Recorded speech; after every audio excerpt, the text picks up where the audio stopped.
106 miles to Chicago. We got a full tank of gas, half a pack of cigarettes. It's dark, and we're wearing sunglasses. Hit it.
That's right.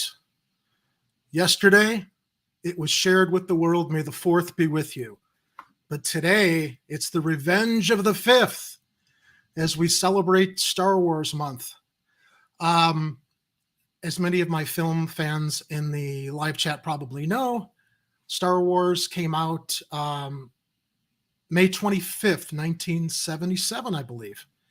So it was selected. I don't know how many. God, I think maybe as late as the late 1990s, people started saying "May the 4th be with you" as a international Star Wars celebration day, even though the film premiered on the 25th. But it is Star Wars month, and those on the dark side decided, hey, why do the Jedi get May the 4th? Why don't we have Revenge of the 5th?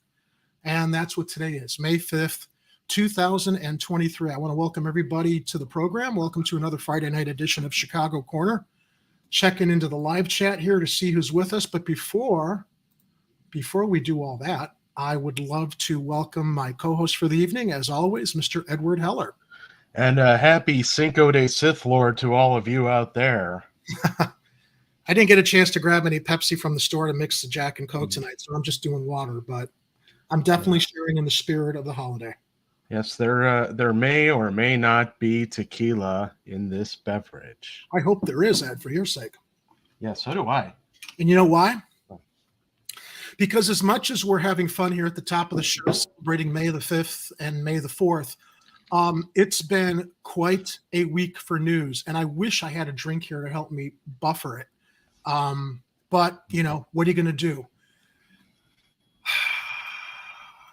We are an empire in decline, and several things happened this week locally as well as nationally in New York that we're going to get to later in the show that I think have a lot to do with this perception or ideal of what social justice should be about, how social justice is unfortunately, what's the word? It's dismissed in favor of, I think, more selfish, more short-term interests. As everybody saw in the show thumbnail, we're going to be talking about the migrant crisis here in Chicago. Very, very unfortunate display on the South Side with residents protesting what's going on down there. Unfortunately, it seems that the issues that they bring to the forefront, which are very relevant. If we have money to help migrants, why don't we have money to help homeless people? Why pit both issues against each other? Why not demand both? Why toss out the idea of helping migrants because suddenly money's been put there, and say, well, we can't do that because we need money to help homeless people and for neighborhood services that should have been there to begin with.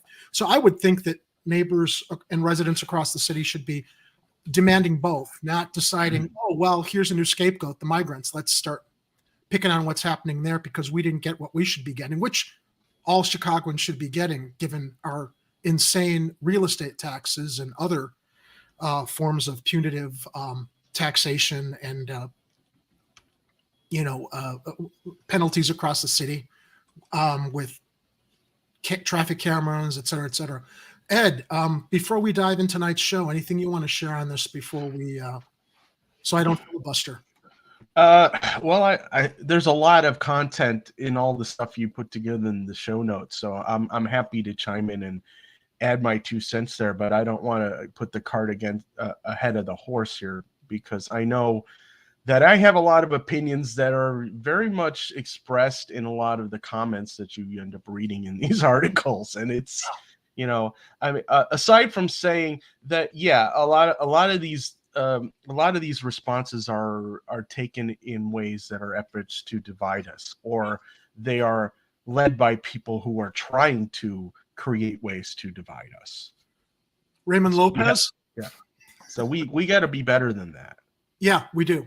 Absolutely. And I appreciate your thoughts on that. Before we dive into this week's stories and analysis and commentary, let's look at the live chat. We've got Warren is here, Extra Bola, welcome. Andrew Golick, Big Mr. Firebird, greetings from the UK, greetings from the US, Big Mr. Firebird. Kathy Powers, thank you for joining us tonight, Kathy, as well as your patronship, and thank you for the raise over on Patreon. Kathy added $1 to her support for us on Patreon per month. Who else have we got in here? So far, that's everybody who's checked in. I'm seeing 7 viewers in the chat here on StreamYard, but I'm sure we've got more on Twitter and Facebook. Yeah, nobody's checking in on the live chat on Rockfin yet either, but we are live over there as well. Oh, this would have been great to celebrate today, Kathy. You're right, a 5th Jack if I had the Pepsi to go with it, but I just can't drink whiskey straight. Yeah, which goes with Warren's earlier comment, may the 5th be in you. That too. Cool. All right, so let's just dive into it. Everybody, I shared with Ed prior to the show. Normally, I'm sure people notice I'm a little bit stressed out or high-strung at the beginning of a show. I'm not tonight, and I finally cracked the code of how to come to the program calm, collected, and ready to do reasoned news reading and commentary. For the past 3 or 4 hours, I've had nothing else disturb me. I haven't had anything related to things in my personal life. I haven't had clients calling me last minute expecting me to drop everything and do things for them. I've been able to focus on the show and the stories. And although anybody who's looking at our show notes might feel a little bit overwhelmed that there's a lot there, I'm basically punctuating what we're going to talk about with social media commentary on Twitter as we navigate through this local migrant crisis with housing incoming migrants from Texas, since we are a sanctuary city, and I'm going to call it a lynching on the subway in New York. Because while it was probably not intentional, what ended up happening with this guy choking this mentally ill homeless guy out, it certainly was, I think, and I'm no pun intended, overkill as far as this other passenger's response went. He intended to keep him in some kind of a restraining chokehold that ended up taking this man's life. I wonder where were the police on the New York City subways? It was a full car. It's a crazy story to unwrap, but we'll get to that later. In the meantime, this isn't wrestling where they put you in the sleeper hold and then the guy recovers later. Right. This was like a death grip this guy had on him. And he choked him out. Yeah. And of course, you see all the mob mentality on social media. this homeless guy. Well, we'll talk about it later. But that's probably when I'll start to get stressed out, because social media's response has been, because this homeless guy had some kind of a criminal record, he deserved it. Not taking into account, he also had a long history of mental health issues, which is commonly at the root of abandoned, forgotten, cast aside people throughout society that ultimately seems to lead to these kinds of tragedies. So there's Oreo going into my water. Hey, you. He's like, dude, where's the tequila? Yeah, let me take a sip before we get into it. All right, and I think Big Mr. Firebird had acknowledged Meatwad. So. Oh, yeah, yeah, in the background there. How you doing? Happy seeing you today, Mario. I'm going to work on that, but you kind of I don't have a way. I don't have the right vocal tone to do Meatwad properly, but I can do it a little better with my teeth clenched. You know, kind of like you do a ventriloquist dummy. Yeah, like it's like Meatwad is like half Trump, only without the attitude. Or without his attitude. So I'd like to get some feedback in the live chat. Ed, your stream is a little bit blocky and buffering, so you might not have a good upstream tonight. But I'm curious to know if people in the live chat are seeing that. Oh, should we bet a quarter on whose stream is acting wacky tonight? Well, I checked mine out ahead of time, and I've got a 25 upstream. Oh, okay. Well, I restarted everything, and my signal seems to be pretty sharp on this end, but I'm not sure if your incoming signal is. Mine's usually around 11 or 12, which is typically okay. The problem I usually have on my stream is a memory problem, but I've got 2 gigabytes available right now, so I might just have too many tabs open. Okay, that could be the issue. I just don't want to lose you as we're going back and forth analyzing stuff.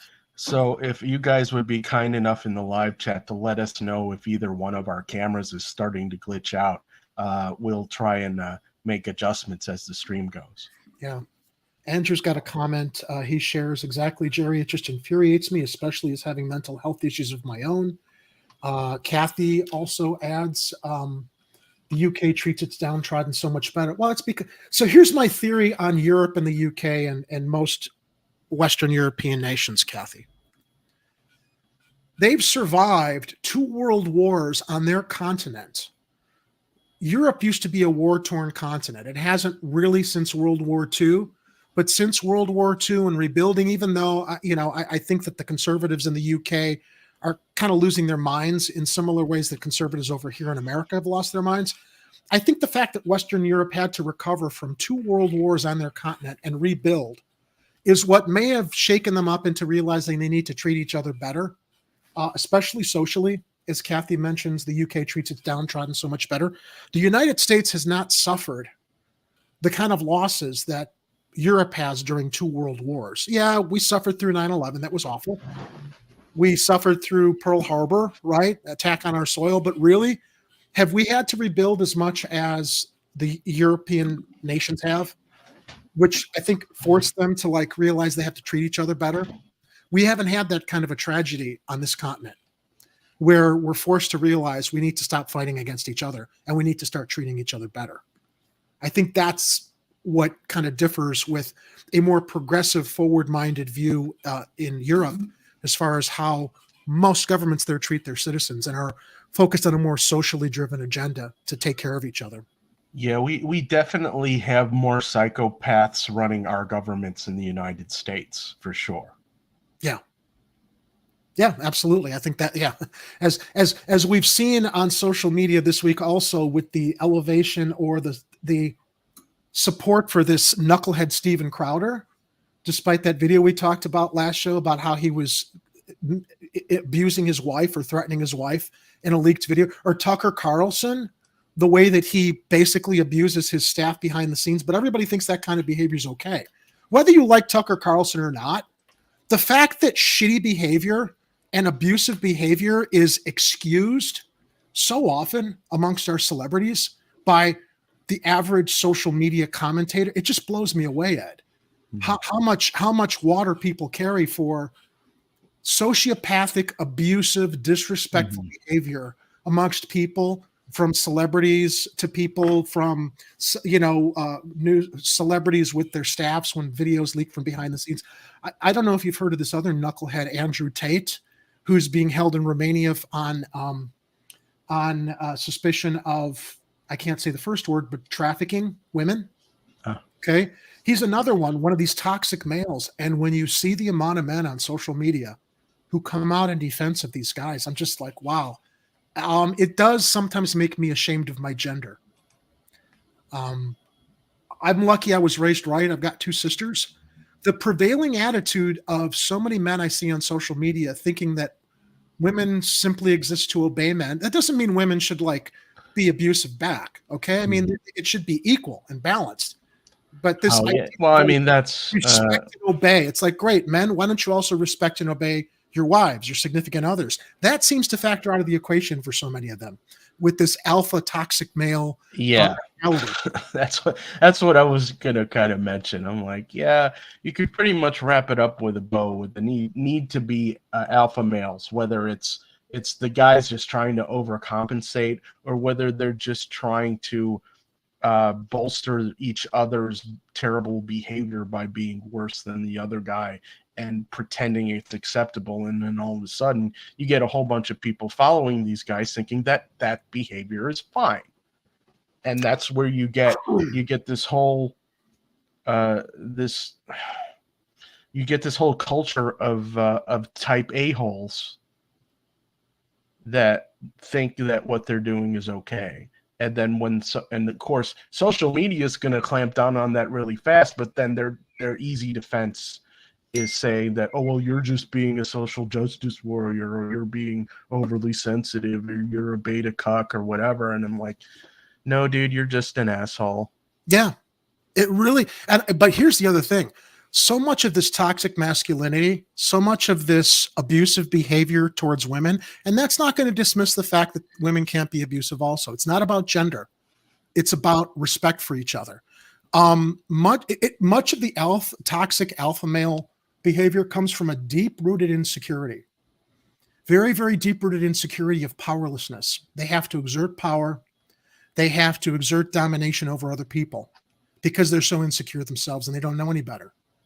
About respect, about mutual respect, about how men and women should be partners, not defined by old-fashioned traditions or myths about the fairy tale princess and the damsel in distress and the guy who's He-Man or rescuing, taking care of someone who's supposed to be subservient. I mean, I think that the most healthy relationships are the ones that are most balanced with equality and respect. But that's a whole other topic we just went down into a deep dive on. And I think it just came from talking about social media and the response that we're seeing to what happened in South Shore with the immigrants and what we've been seeing across social media with the Neely murder. Oh, did I say murder? The Neely killing in New York City on the subway. So let's get into our first story. We could say manslaughter. I think that would be accurate. Okay, let's go with manslaughter. Yeah, because that's what it is. Wasn't intentional, but certainly wasn't a smart idea. Well, we don't know if it was intentional, but it probably wasn't initially intentional. Well, they were hiding this guy's identity until I think they actually released it and then they unreleased it. So they keep saying it hasn't been publicly released, but people on the internet know who this guy is. Wasn't it a UK paper that released his identity? Because I haven't. I can't remember which story posted that, but they were quoting people in these articles, and well, we don't want to get too far in the weeds here because you're just getting rolling on this. Just getting rolling. All right. Let's talk about what's happening in South Shore and what I felt was a really, really troubling, alarming, and profoundly disappointing response to what's going on down there. I mean, there is a crisis. We are seeing migrants across the city herded into police stations. We're understanding that the city is taking in a lot of federal money to take care of these migrants. And in response to figuring out where to house them in old abandoned schools on the south side, this is what's happening in neighborhoods. This comes to us from Maxwell Evans at Block Club Chicago. Migrant shelter at Old South Shore School could open next week as neighbors shout down city's meeting on plans. As migrants sleep on police station floors and eat expired meals, city officials unveiled plans for temporary migrant housing at a chaotic meeting, outraging hundreds of South Shore residents and Alderman Michelle Harris. Now, before I go into this, Ed, I know what I'm sure I know what many people in South Shore might respond with. Well, why don't you take them in on the north side? Fine. Let's do it. Let's disperse these migrants equally across the city, not just burden, if that's what the South Shore residents are considering this as a burden, the South Side, because of limited resources. Let's provide services for them across the city, but not in warming shelters at parks, okay? There are a lot of unused buildings on the north side that could probably accommodate a lot of these migrants, as well as homeless people, okay? Which it hasn't been addressed enough. But Maxwell Evans reports on this meeting, frustrations over plans to use the old South Shore High School as a temporary shelter for migrants boiled over during a chaotic meeting that was as much a referendum on the city's responsiveness to neighbors' needs as it was a loud rejection of plans. I add, why shouldn't both be addressed? Why do we have before you continue, one or Jerry, the other? Yeah, this comment super relevant. Kathy says there is no plan. Okay, fair enough. Well, while there is no plan, though, what they're pushing as a plan seems to be relegated only to the South Side, Kathy, as is demonstrated with this meeting that several hundred people attended. Now, this meeting happened Thursday on plans to use the former high school at 7627 South Constance Avenue as a respite center for migrants before they can be placed in a shelter. At least 250 and up to 500 migrants at a time will receive short-term basic amenities at the old high school amid a humanitarian crisis that's pushed Chicago's shelter system to its limits, according to Mayor Lori Lightfoot's administration. The temporary shelter could open by the middle of next week, officials said. That's despite a commitment from Mayor-elect Brandon Johnson, who takes office in less than 2 weeks, and we're going to get to his plan also. And the possibility that the reason that there are no plans and this hasn't been handled may have been related to a ticking time bomb gift that Lori Lightweight decided to leave for her replacement. Brandon Johnson, who takes office in less than 2 weeks, to hear from South Shore residents before making a decision on the respite center, according to WTTW. Most migrants have come to the United States from Venezuela, which has struggled with political and economic upheaval. You know what, Ed? I didn't read this story before the show. I just read the headline. And you know what I was thinking as I was getting ready for tonight's show, taking my shower and shaving? I was thinking, wouldn't it be great if you and I could grab our camera and go to one of these migrant centers and ask these people who are here what brought them to the United States? Why did they cross the border dangerously to enter this country? And here it is, right here. Most migrants have come from Venezuela, which has struggled with political and economic upheaval. Why? Where do you think the political and economic upheaval is coming from in Venezuela? The place that they're traveling to. Thank you. That's due to U.S. empire and intervention in Venezuela. Yeah, you're toppling governments in South American countries, and you're supporting dictators to support the interests of your corporations and your companies that do business and exploit the resources down there. This is what forces migrants to flee. Political and economic upheaval. Easily overlooked by everybody that thinks everybody who's flooding into our country is doing it because they want to take jobs away from us. Yeah. I still would like to see if maybe we can make some time to figure out a way to go to one of these migrant shelters and interview any of these migrants who hopefully know English so that we can communicate easily back and forth and ask them, what brought you here? We capture those testimonies to really share with people this is why they're coming. Go ahead. I got 4 years of high school Spanish, so I don't know how conversational I can get, but I could try. Let's talk about it after the show because it would be fascinating. If they even let us get close, to anyone. I mean, it's a giant powder keg. This whole thing. It's a giant political thing. It's like, who are you? Why are you here? Why, are you here to cause problems? And I wouldn't be. Well, clearly, we wouldn't ask it that. We'd be like, what brought you here? What conflicts? What challenges were you facing in your country that inspired you to decide, this difficult journey across the border to the United States with this kind of treatment was perhaps easier than what you were facing there, and what caused what was facing there. Oh, Big Mr. Firebird hit the nail on the head. He says pizza is an international language. I don't deliver, though. Could you cook enough for one of these shelters, though, Ed? That's a lot of pizza. No, and I'm flat broke, so buying pizzas for them is out too. Andrew shares, our own imperialism is causing the very migrant crisis that the GOP hates. Naturally, corporate Dems and GOP both find nothing wrong with imperialism. So back to the article, which focuses on exactly what I was thinking before the show.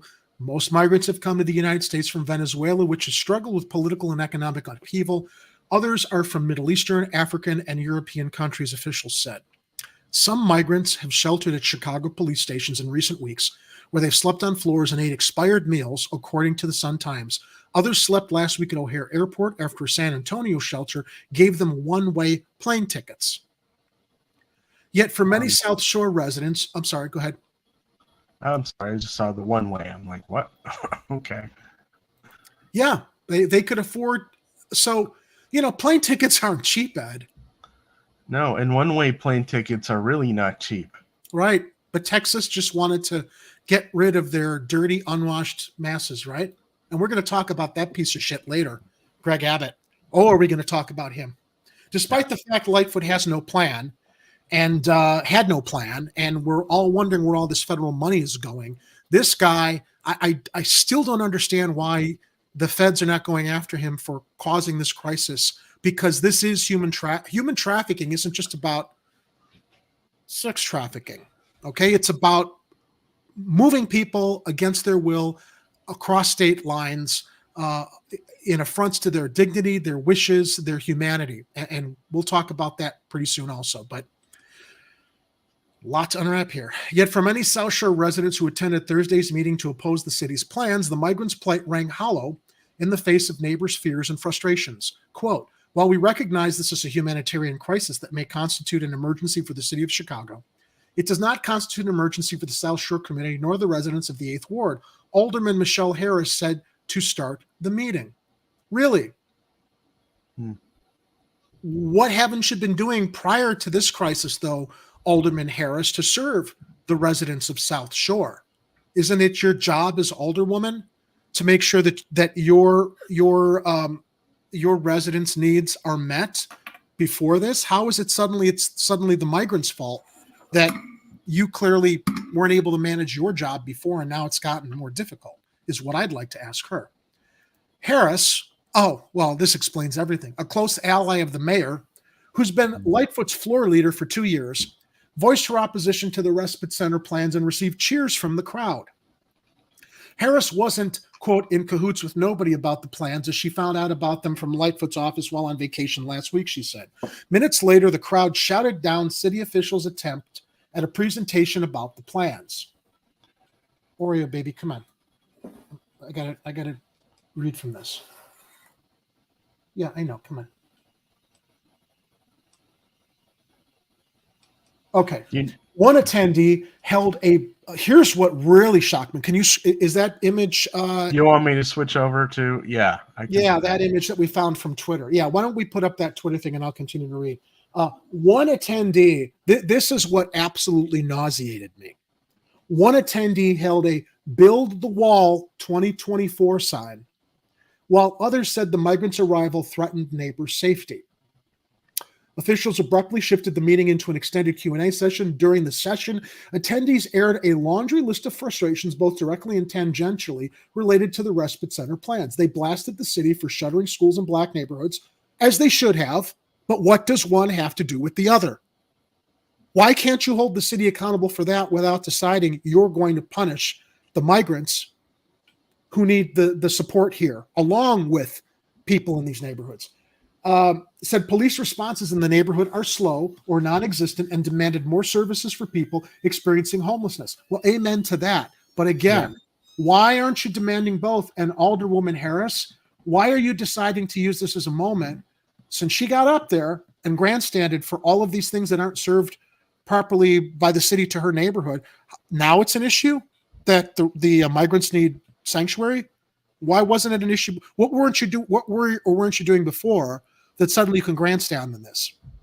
Obviously not enough, because if she was doing the work for her ward, for her neighborhood, and holding the city accountable for what the city is obligated to provide her ward, with reopening the schools in Black neighborhoods, with providing homeless services, this shouldn't be an issue unless it has to do with xenophobia, which I fear might be a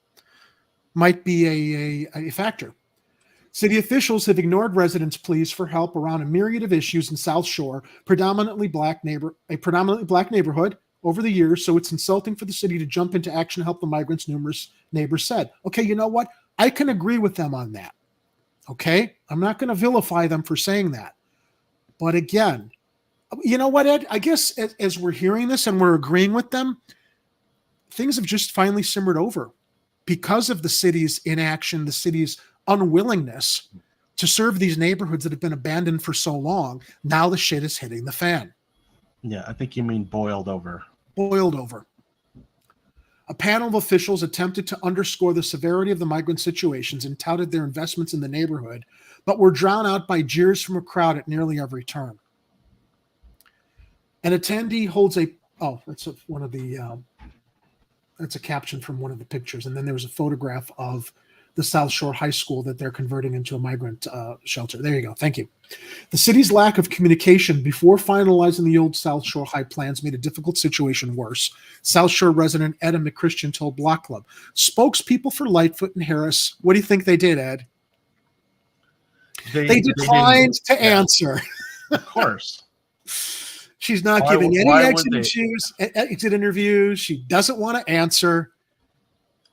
Spokespeople for both declined to answer Block Club's questions about the building's future Monday, though they later confirmed plans to house migrants there.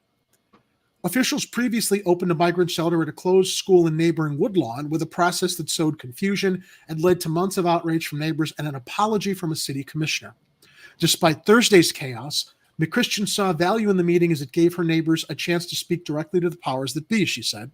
It's a chance they didn't have as leaders, made decisions about the South Shore Respite Center, she said as she cheered on her neighbors who asked questions. McChristian shared photos of an event last week in which she and other neighbors bought food and supplies for Venezuelan migrants sheltering at the 3rd District Police Station in Greater Grand Crossing.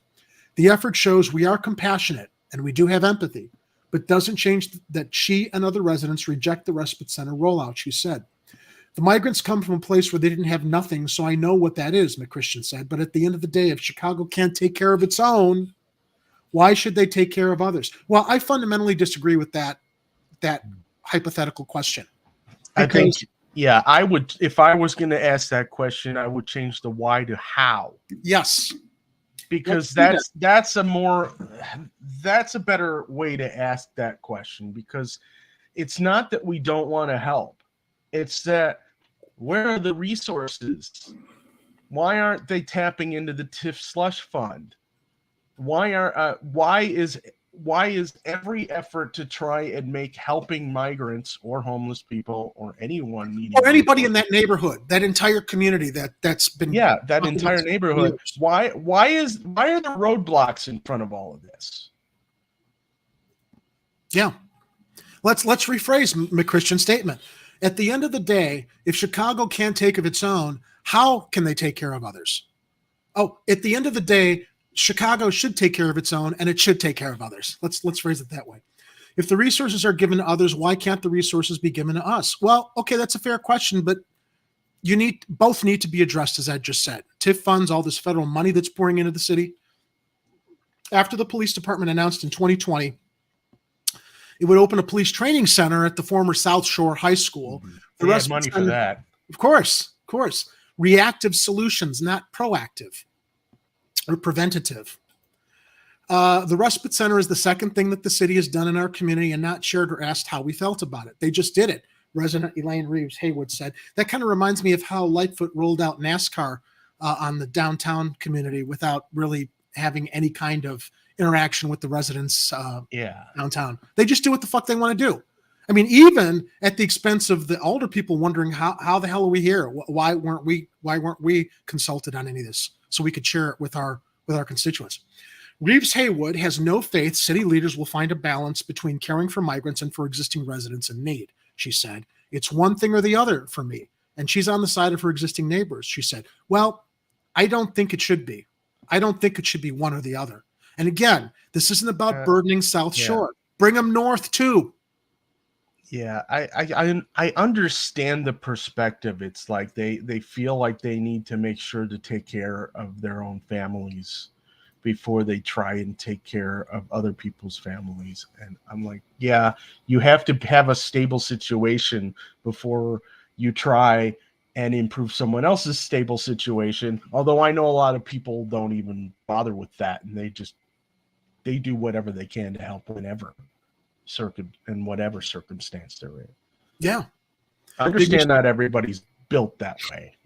Not everybody's wired like that. And I understand the frustration. This is from decades and generations of neglect and being ignored, right? Yeah. Sorry, I was going to share what Big Mr. Fireberg said. All that anger and frustration needs turning on the SOBs whose policies have caused it, the U.S. governments. Amen to that, Big Mr. Firebird. Want to come on over here and help us what's the word? Organize our revolution? Yes! Sorry, I stepped on your crowd. The buttons tonight. Collect your torches and go!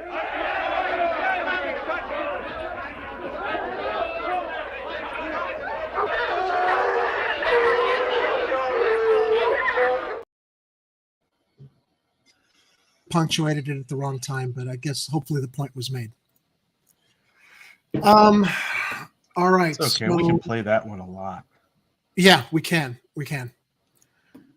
Let's see here. It's one or the other for me, and she's on the side of her existing neighbor. She said, "We've got homeless people here in our community.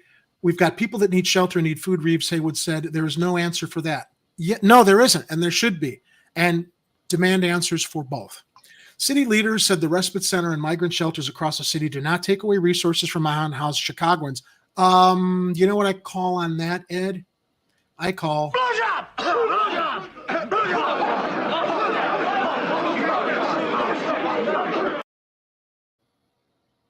Yep.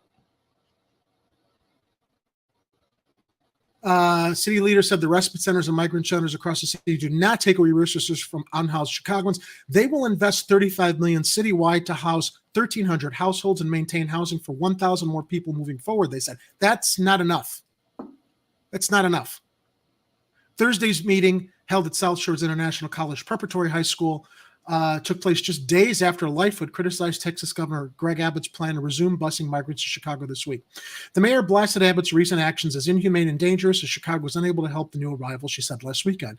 Abbott, a Republican, began busing asylum seekers and other migrants to Democrat-led cities on August 31st to protest federal immigration policies. Since then, officials in Texas and other states, including Colorado, which is a Democratic governor, have sent more than 8,000 migrants to Chicago. And the city's going to take care of helping unhoused local Chicagoans in the amount of 1,300 and 1,000. And we've got 8,000 migrants coming to Chicago. And they're claiming that the respite centers are not going to take away resources from unhoused Chicagoans. I show you on order. If I were the man I was 5 years ago, I'd take a flamethrower to this place. On order. Who the hell do you think you're talking to? This is what I meant. This is such a crock of shit. Thank you, Al. The South Shore Compact, made up of North South Shore Works, the South Shore Chamber, and the Neighborhoods Network Alliance, also opposes the respite center plans. Members announced ahead of Thursday's meeting. The compact was a driving force behind the neighborhood's quality of life plan released last year. Among the group's demands are to use the former school for community purposes only, for the city to prioritize its resources to improve the quality of life of existing residents, and a temporary ban on accepting more migrants to Chicago. Why do you have to put the temporary ban on accepting more migrants? See, that's the thing, Ed. When I was talking about at the top of the show, everybody's being pitted against each other. We know Chicago's not broke. We know the resources are there. We know they've got the TIF funds. We know they've got the federal funds. We're at this tipping point because all of these other issues locally were not addressed previously. And now people are pissed off and they're deciding, well, let's blame the migrants. Let's not blame those in charge who've been ignoring these desperate necessities for so many years. Yeah, I mean, you got. I don't know what else we got so much more to cover let's here. go to the I mean, next for me to article. throw any more in, it's just going to be covered here. Sure. I get it. So let's go to the next Block Club article. Okay. That continues some of the narrative here as migrants pack police stations and more arrive. Exhausted volunteers say the city needs a better plan. Now, this speaks to what Kathy mentioned a moment ago. Lightfoot didn't have a plan. Volunteers and a Northside alderwoman suggest the city use larger locations to house migrants, saying conditions are abysmal in police stations in other neighborhoods. This is by Ariel Perella-Orelli at Block Club Chicago. Migrants temporarily living inside Chicago's police stations have relied on the kindness of volunteers for clothing, food, and transportation as they wait for more permanent shelter. One mutual aid group with more than 100 members, dubbed the Chicago Volunteer Police Station Response Team, is active at the 13 stations where the most migrant families have been staying. The group is one of several that have brought homemade meals, extra clothing, bedding, and medical assistance to families sleeping on floors and benches. Now, I know that this is, I read that a lot of this was happening up on the north side. I guess, from what I'm understanding, I think they're putting migrants in police stations on the north side and this empty school building on the south side. And they're also talking about opening up the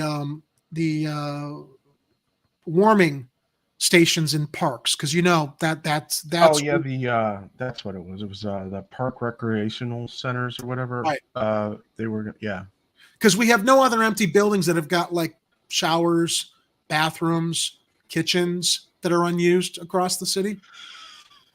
Now the volunteers have sent a letter to alder people demanding city council relieve us of the overwhelming work we've been doing in the absence of city, state, and federal resources. Federal resources, which I understand and have been coming in, have been pouring in as far as money goes, and provide meals, medical assistance, and transportation to shower facilities for migrants as necessary. They sent the letter Wednesday. The group is also calling on the city to open more appropriate locations for migrants for short-term stays. The city is converting Brands Park Fieldhouse at 3285 North Elston into a shelter, but volunteers said the city's response is too slow and not keeping pace with the arrivals. We see the work you're doing and thank you for ramping up efforts to meet and try to address these issues. But as each day passes and more people arrive, us volunteers are the ones feeling the strain. We're tired, we're running out of our own money, and we're incredibly worried about what's to come unless we see major developments from our government now, volunteers wrote in the letter. So let's unpack this. The city's going to put migrants in field houses and police stations and empty schools. That's the bare minimum they're doing right now. Volunteers are coming out providing food, clothes, donations. Where the fuck is city council and Lightfoot? That's the best they can do. And where's the state? And where are the federal government in all of this? They pretend like everybody can just pick themselves up by their bootstraps, and when you donate to charity's going to take care of all that stuff, and you know damn well it won't. So, I mean, here's what I propose: that we decorate J.B. Pritzker's wallet like a piñata, and we bust that thing open. Kathy's got the best solution, because we've talked about this before, Ed. I'm sorry I keep rubbing my nose. I feel like I'm not picking it, but whenever Oreo's close, it's like dander gets in the ear, so I'm a little bit responsive to that. But no, Kathy's got the right idea, and we talked about this, shows past, especially in light of the fact that, remember how quick and easy it was for them to convert the McCormick Place Center into an emergency center when COVID broke out? Yeah, that was one of the good things that JB did during that whole thing. Why not now? Why can't they do that now? Because it's convention season, Jerry. But I don't sense that they use the big black McCormick Center area as much as they use the white building that is west. Well, I honestly don't know. Okay.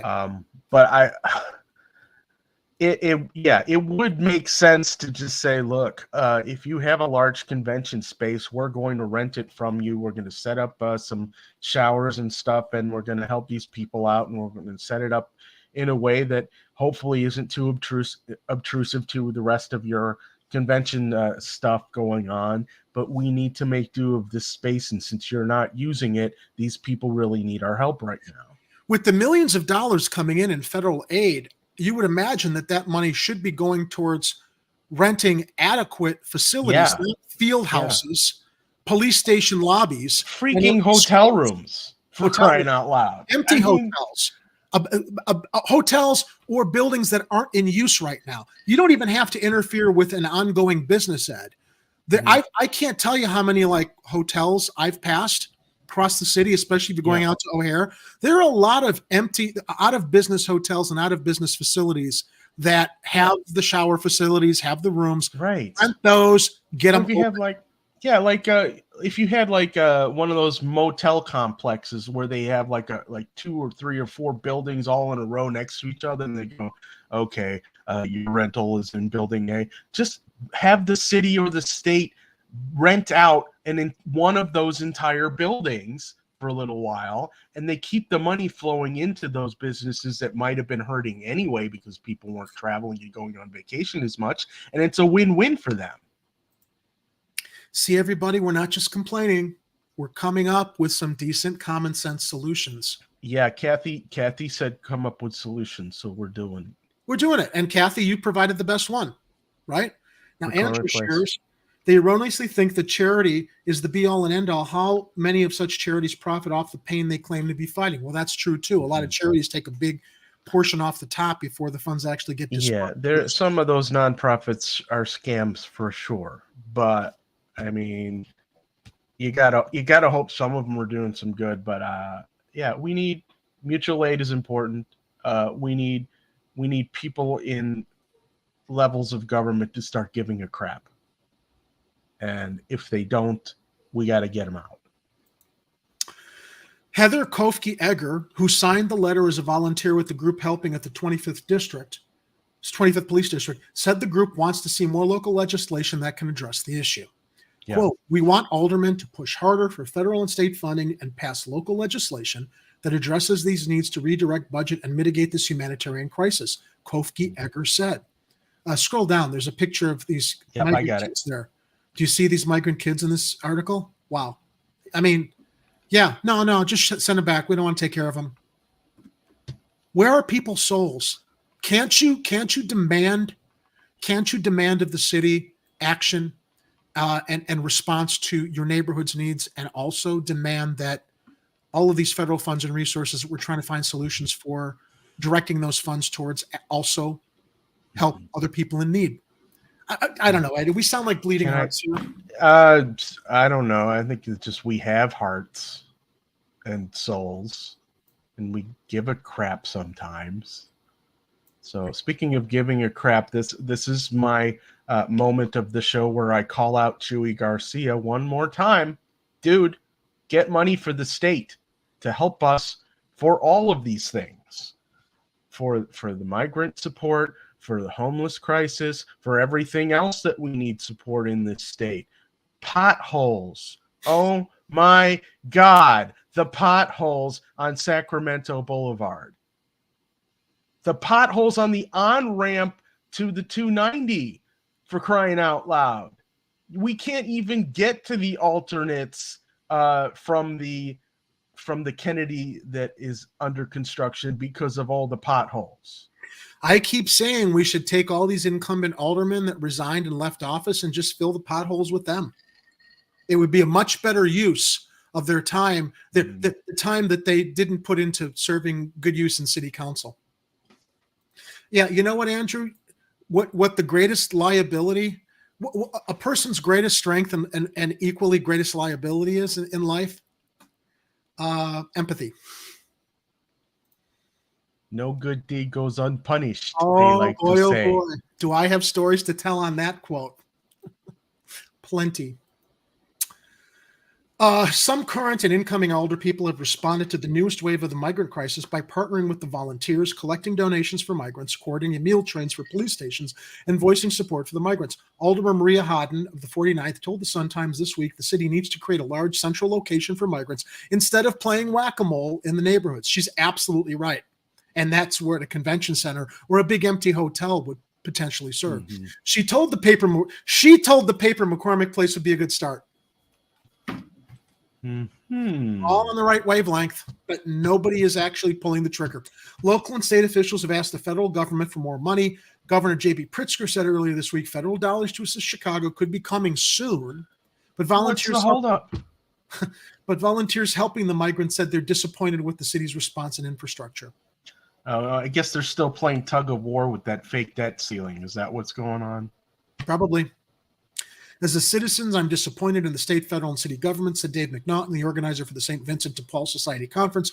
There does not seem to be a plan from a former lifetime. I know there are facilities and resources available. McNaughton, a former 16th District commander, has delivered breakfast to the migrants staying at the 16th District in Jefferson Park. The station has 7 people after 2 families were transferred to a shelter Wednesday after sleeping at the station for about 2 weeks. All right. So McNaughton also wants to see more shelters open in places like Illinois National Guard armories. Not a bad idea. I mean, look, the volunteers, 2 knuckleheads on YouTube here, our wise viewers in the live chat, are coming up with more ideas than our elected representatives are putting into action. Did you say 2 knuckleheads on YouTube? Yes.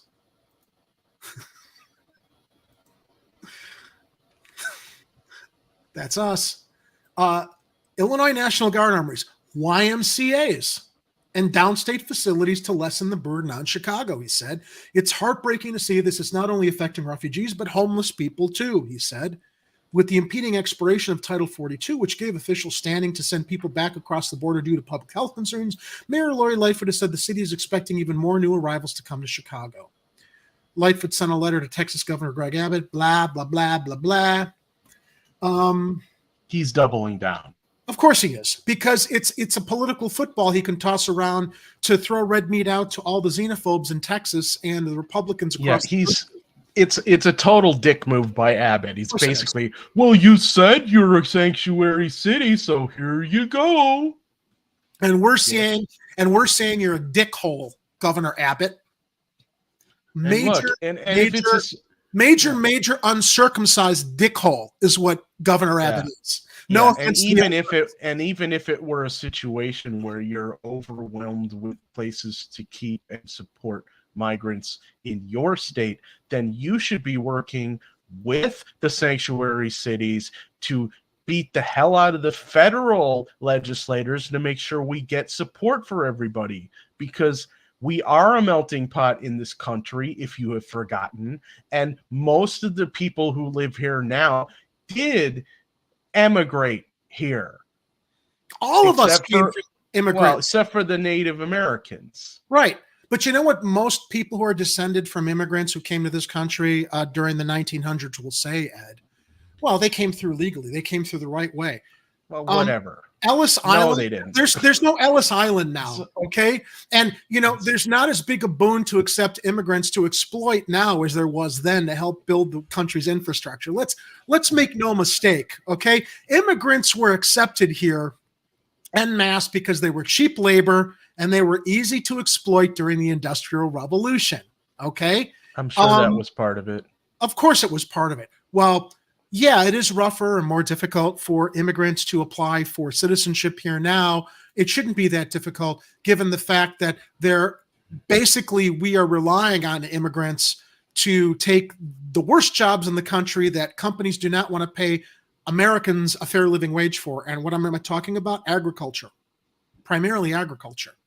A lot of migrants who come over here work in agriculture. They're not taking away the high-paying jobs from people, okay? They're basically doing the manual labor that no American wants to do because they'd never get paid enough money for their time and for the back-breaking work that most of these companies that are hiring illegal immigrants without being sanctioned themselves are benefiting from through their exploitation.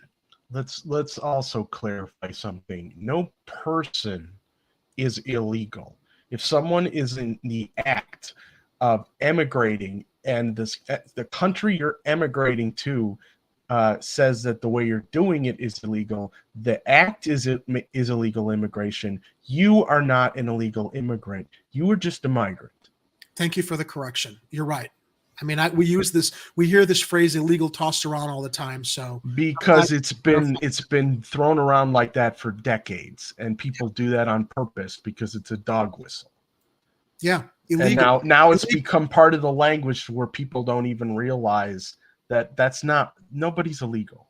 Illegal dog whistles somebody's engaged in criminal activity. That's what it does. So when you're dog whistling criminal activity, all of these migrants who are coming over here undocumented are just going to engage in criminal activity, and we need to feel safe.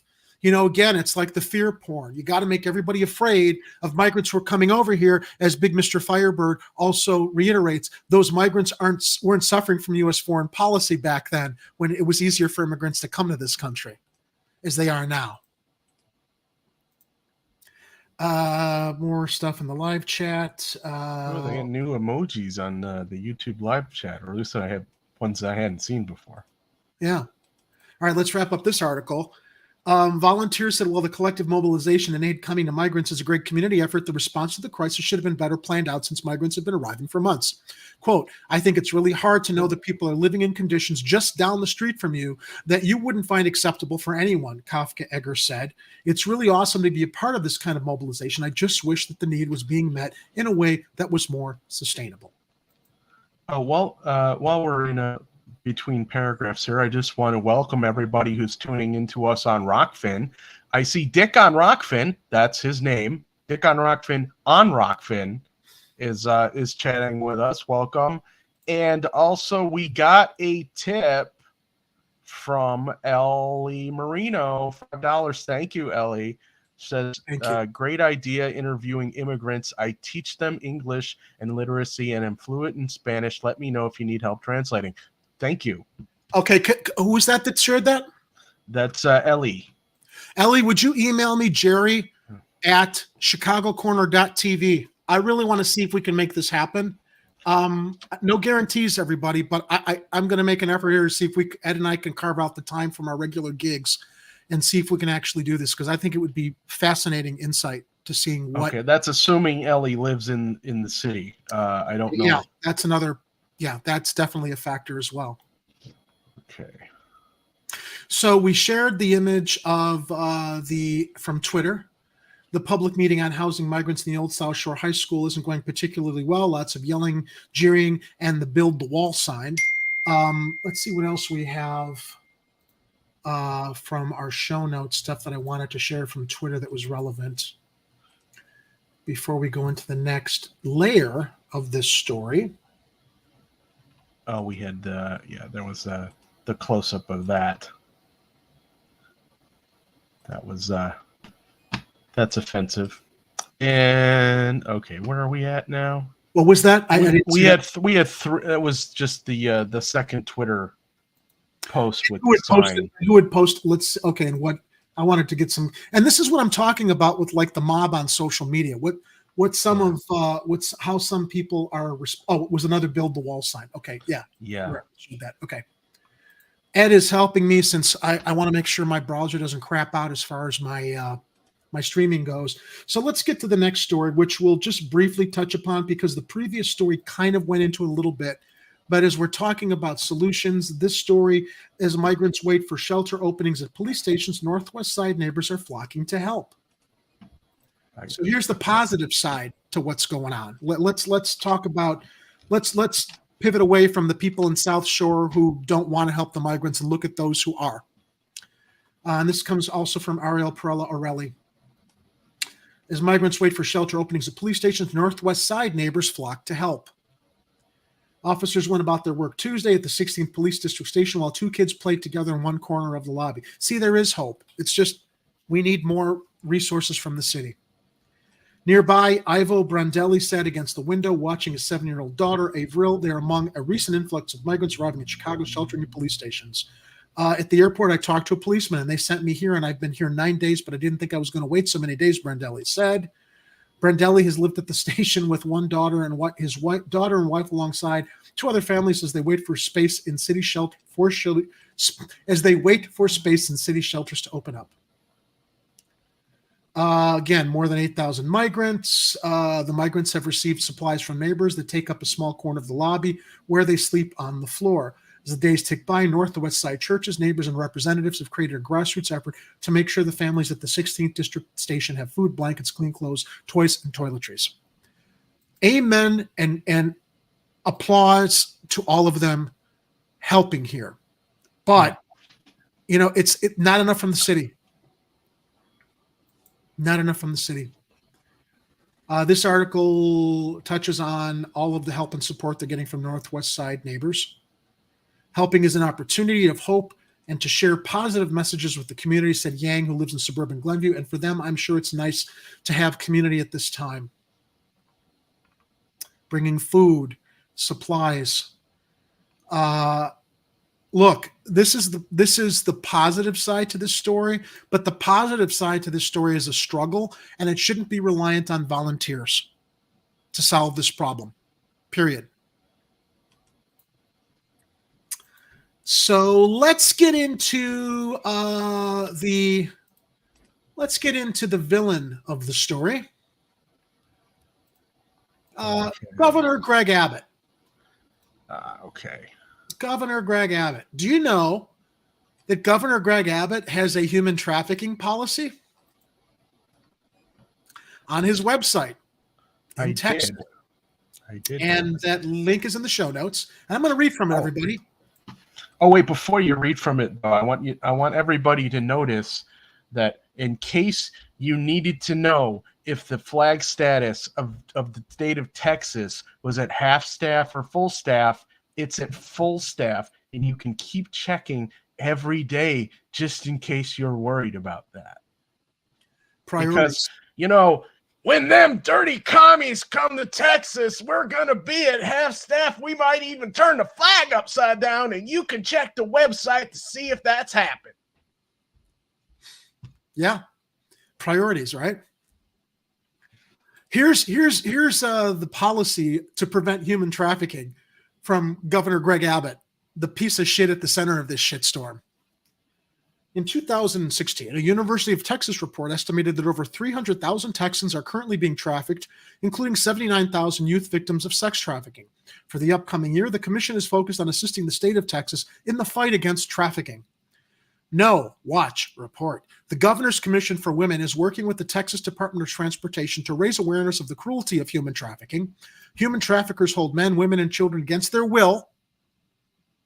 Human traffickers hold men, women, and children against their will, destroying their individuality, stripping away their dignity through force, fraud, or coercion. These victims are made to work many times in the sex industry for little or no income. Some are just young girls and boys sold as mere property, as modern day slaves. Now, I am not dismissing the toll and the absolute what's the word, the absolute crisis of human trafficking as it relates to people being trafficked in sex crimes. But human trafficking is not just related to sex crimes, okay? Texas is already a national leader in the fight to end human trafficking. By learning and recognize and report suspected trafficking, you can help us. I don't know why Texans aren't starting right there. Not that I think that, the state of Texas would go charge and arrest Governor Abbott for the way he's corralling all of these migrants and sending them across state lines to other cities. You can help us, quote, on the road to end human trafficking. Various materials are available on TexDOT's website. Watch, report together. We can make a difference. As an expansion of the 2019 On the Road to End Human Trafficking campaign, the Austin District launched the Human Trafficking Awareness Training Initiative. I mean, this is just like we're through the looking glass here. The hypocrisy of what the state claims in its fight against trafficking. And you know what, Ed? I guess these migrants had to be sent to Texas as sex trafficked victims for him to basically give them any kind Well, of. they only used it as an example. They didn't exactly say that it was always sex trafficking here. It's just that they're ignoring their own policy. Right. Yeah. All right. So let's go to the next story, which, is reflecting on the irony of the policy that we just read from the state of Texas's own website. Is Greg Abbott committing Texas offense of human trafficking? You think? This comes to us from Saputo Law. Greg Abbott may not be committing the Texas offense of trafficking of persons, but if he's doing what he claims to be doing, he may very well be committing the offense of smuggling of persons. Okay, so semantics then? I guess so. Governor Abbott's recent actions in sending migrants to other cities, while controversial and criticized by some, do not meet the definition of human trafficking. I guess it depends on who you ask. Saputo Law. The migrants in question are reportedly being relocated to other cities against their will as a result of overcrowding at border facilities. While the decision to send migrants to other cities may have negative consequences for those individuals, it does not involve any element of exploitation or coercion. Oh, really? How do you know that? Because I'm sure they all, send us to Chicago, send us to so we can go live in a. They didn't come across the border specifically to go to Chicago. They didn't ask to be taken to Chicago. So what did you tell them to get onto the bus? So here's the thing too, Ed, given the fact that so many of them were fleeing Venezuela, political asylum. Yeah. Have we forgotten to factor that in? But the Texas offense of smuggling of persons does not necessarily involve the exploitation of individuals through force, fraud, or coercion for labor or commercial sex. I didn't realize coercion for labor or commercial sex factored into it, because there certainly is force and coercion there, moving them across state lines. Now, hold on a second. I think I need to read that part from the governor's website again. Through force, fraud, or coercion, these victims are made to work, many times in the sex industry, for little or no income. Now, they added that part between the dashes. If you take that part out, they're not being sex trafficked, but they are being trafficked. Yep. Andrew says they gaslight the masses, and it is state-sponsored human trafficking, without any federal intervention, to help these migrants who are fleeing the political situation that the United States is essentially responsible for in Venezuela.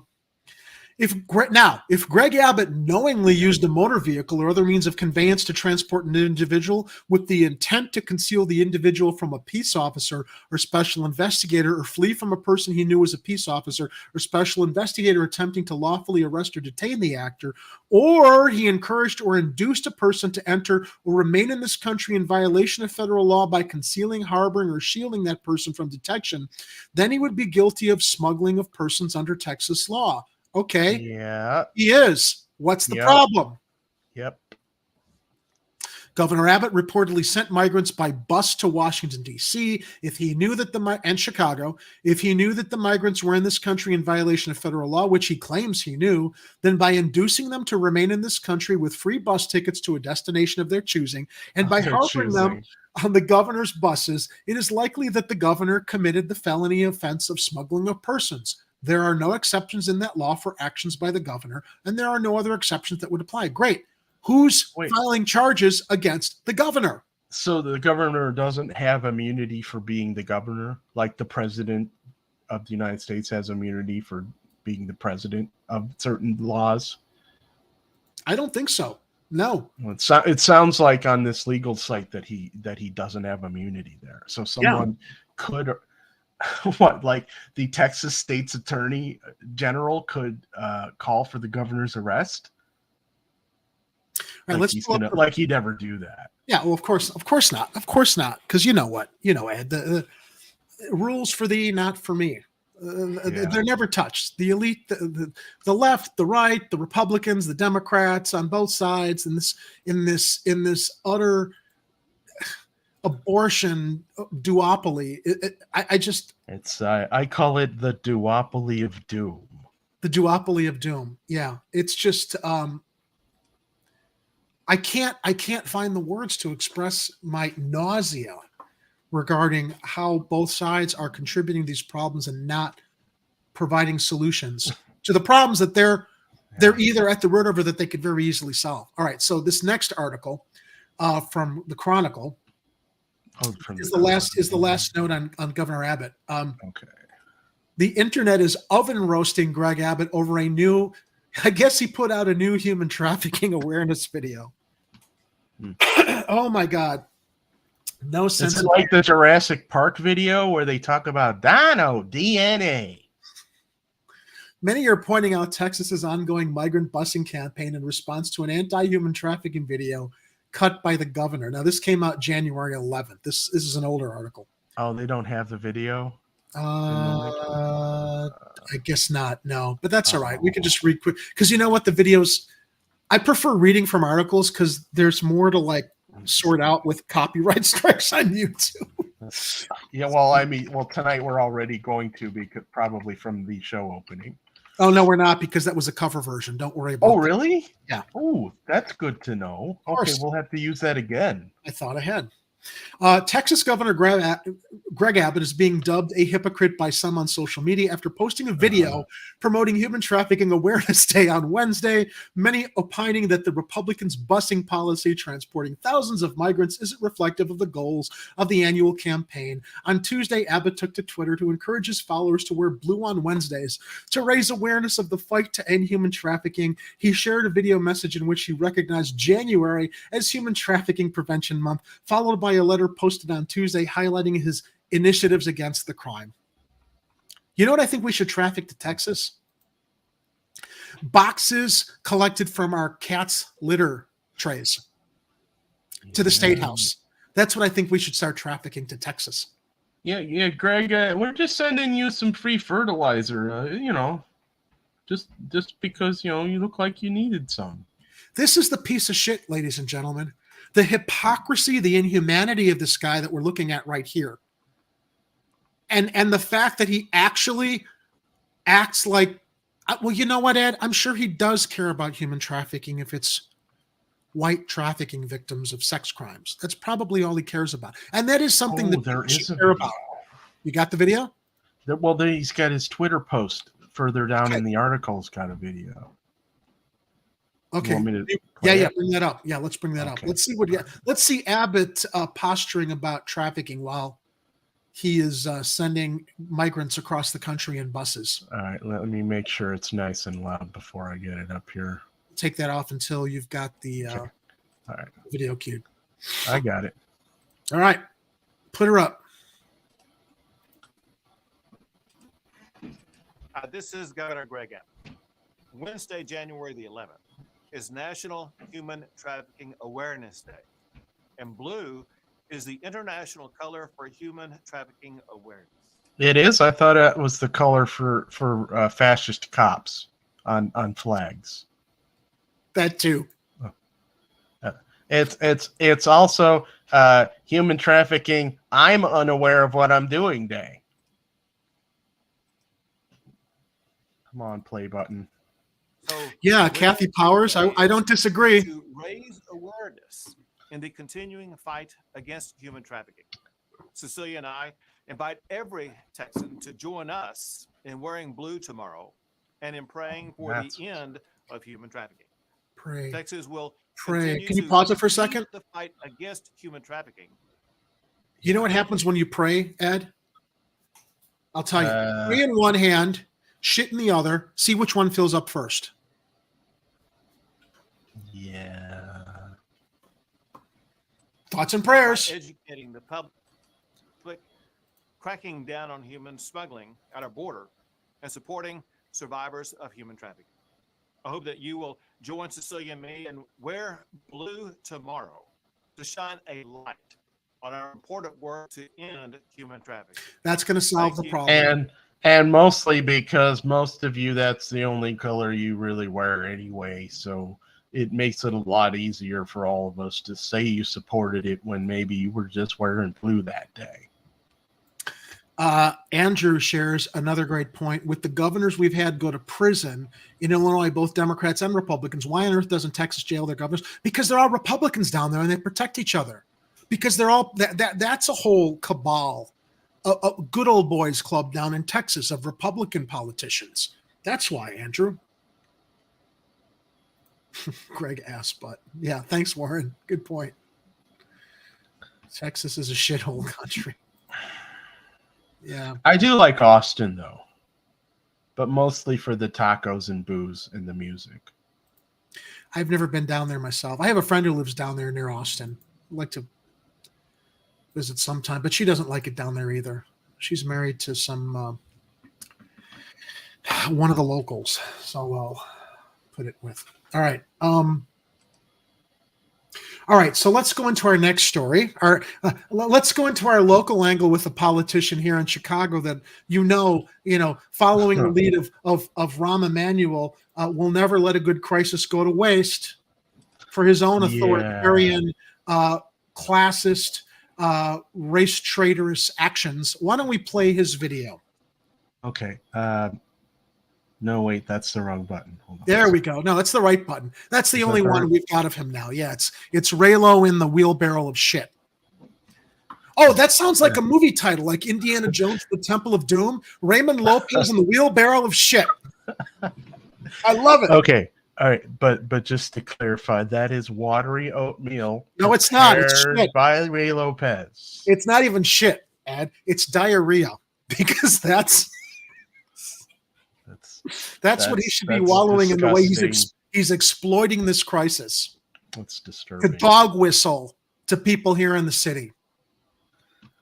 Chicago alderman, migrant busing is a result of the failure of federal government on border.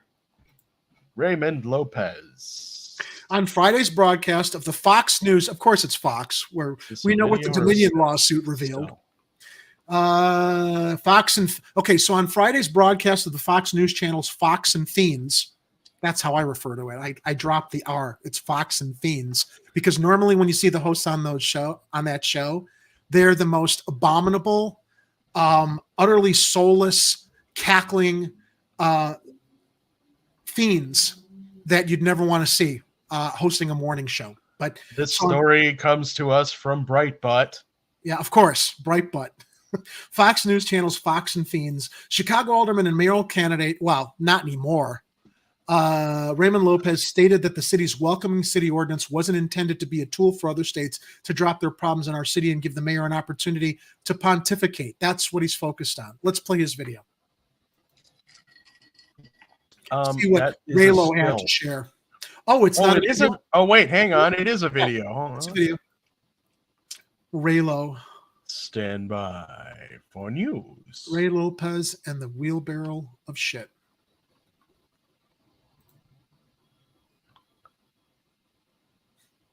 After he sent 2 more busloads of illegal immigrants north to the windy sanctuary city on Wednesday, as the bitter political battle over the Biden administration's border policies rages on.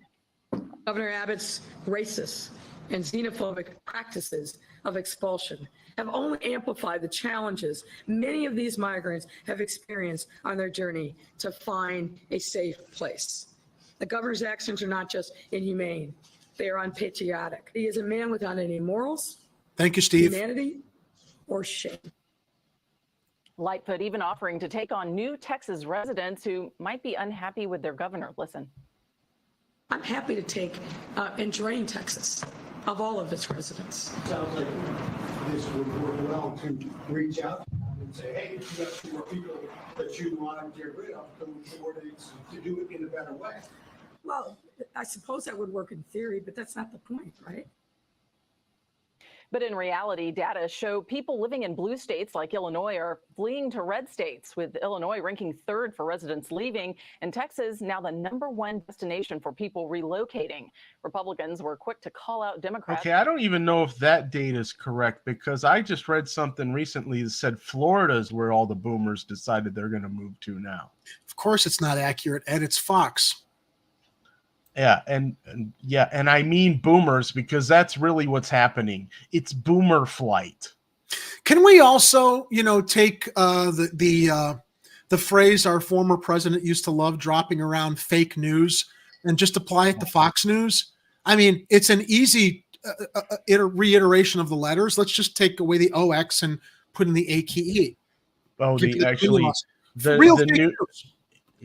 Yeah. Well, and then the new phrase that they're all throwing around in Syslib land, that is their version of fake news, is the phrase false flag, which they're using against anything that goes against the NATO war narrative. The shitlib narrative. Well, I used to call Fox. I used to call my expression for Fox was, they used to call themselves the most respected name in news. Fox, I think, is what their slogan used to be. I would subvert that to the most odious name in news, Fox, and spell it FAUX. Like faux, the most odious. Anyway, so we're just beating up on them because we're covering something they're covering right now. The truth is, all cable news is garbage. Right now. It's all terrible. We've been critical of CNN and that Men's Warehouse male mannequin Dom Lemon, who they finally got rid of, thankfully, who was a big blowhole for the shitlib left. And the MSDNCIA, that's terrible too. It's look, you guys may think, oh well, these guys are fine, that they're not as bad as these other guys, and the truth is, you're just inside a different bubble. And look, they're going to feed you basic information, and then they're going to twist it into a narrative that confirms your already supported bias. It's an echo chamber. So we're here to bust you out of that momentarily. From while CNN, you're watching, and Fox. And MSN, DNCIA. MSDNC. MSDNCIA. I hadn't heard the IA added. I like that. Yes. That's for criticizing Abbott's actions.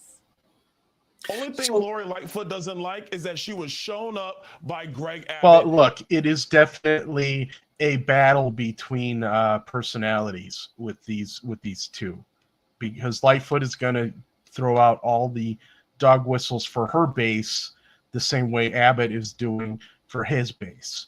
And so, it's basically anything you see on TV, anything in a press conference with this conflict between the mayor and Greg Abbott is basically like World Wrestling Federation stuff. It's kayfabe mostly. It's theater.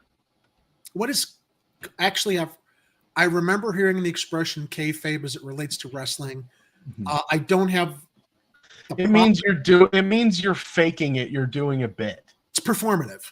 Yeah, it's performative. Yeah. Okay. Yeah.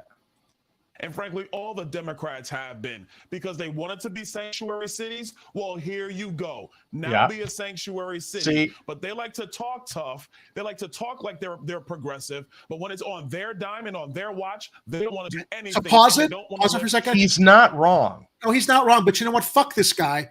Because we have every intention of being able to be a sanctuary city with the right resources that we should be getting from the federal government, as well as local resources that should also be divvied out or given out and used for our local communities, which they're not doing anyway. Okay. So this isn't about a lack of want. This is about a lack of resources. And the fact that, as we saw in our previous reporting of that other story, this has all come down to local residents in the community supporting and helping these people with their own money, with their own donations, with their own funds in police stations, warming houses, and empty schools. Despite the millions of dollars the federal government has been sending to Chicago, where is that money going to adequately deal with the migrants, while Chicago adequately uses its TIF funds and other money to address all the other issues that our residents and communities have every right to be pissed off about that haven't been addressed for decades? generations. Yeah, and Lightfoot's mismanagement of this city is just kind of icing on top of that cake. Yeah, we'll get to that in a moment too, with the Pandora's box she's leaving Brandon Johnson. A finger. Many of the migrant buses have been sent to D.C. The district's attorney general also accusing Abbott and Arizona Governor Doug Ducey of playing politics. Quote, you think? The moves by Abbott and Ducey are a purely political stunt that has left vulnerable migrants and asylum seekers without basic resources and with nowhere to go. We must use every tool at our disposal to answer the call for additional resources and provide aid to these vulnerable people. Did you need me to pause? I was waiting for Lopez to come into this report because I thought that this. Yeah, he was in the thumbnail. Maybe he's coming up in this thing. Yeah, because we're recapping a lot of stuff we already know. It's highly likely the Windy City could receive additional migrants from the Texas border. The Lightfoot says if and when that happens, Chicago will be ready. Ashley? All right, Marianne, thank you. We're going to bring in Chicago Alderman Raymond Lopez. He's running for mayor against Lori Lightfoot. He joins me. Do you know who he looks like when I was putting the thumbnails together? Pause it for a second. As I was putting the thumbnail together for the show, if he was losing his hair on top, he reminds me of that German Nazi in Raiders of the Lost Ark, Major Todt, the guy with the black hat and the black leather raincoat, who menaced Indiana Jones and Marion. Remember that little weasel in Raiders of the Lost Ark?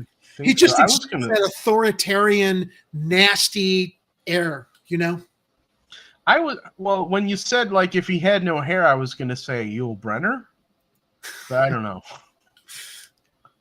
Maybe it's just the heads forward kind of older that I'm seeing rat. there. Yeah. So, Kathy, right? Soccer fields and TIF-funded LaSalle Street remodel, and let's not forget NASCAR.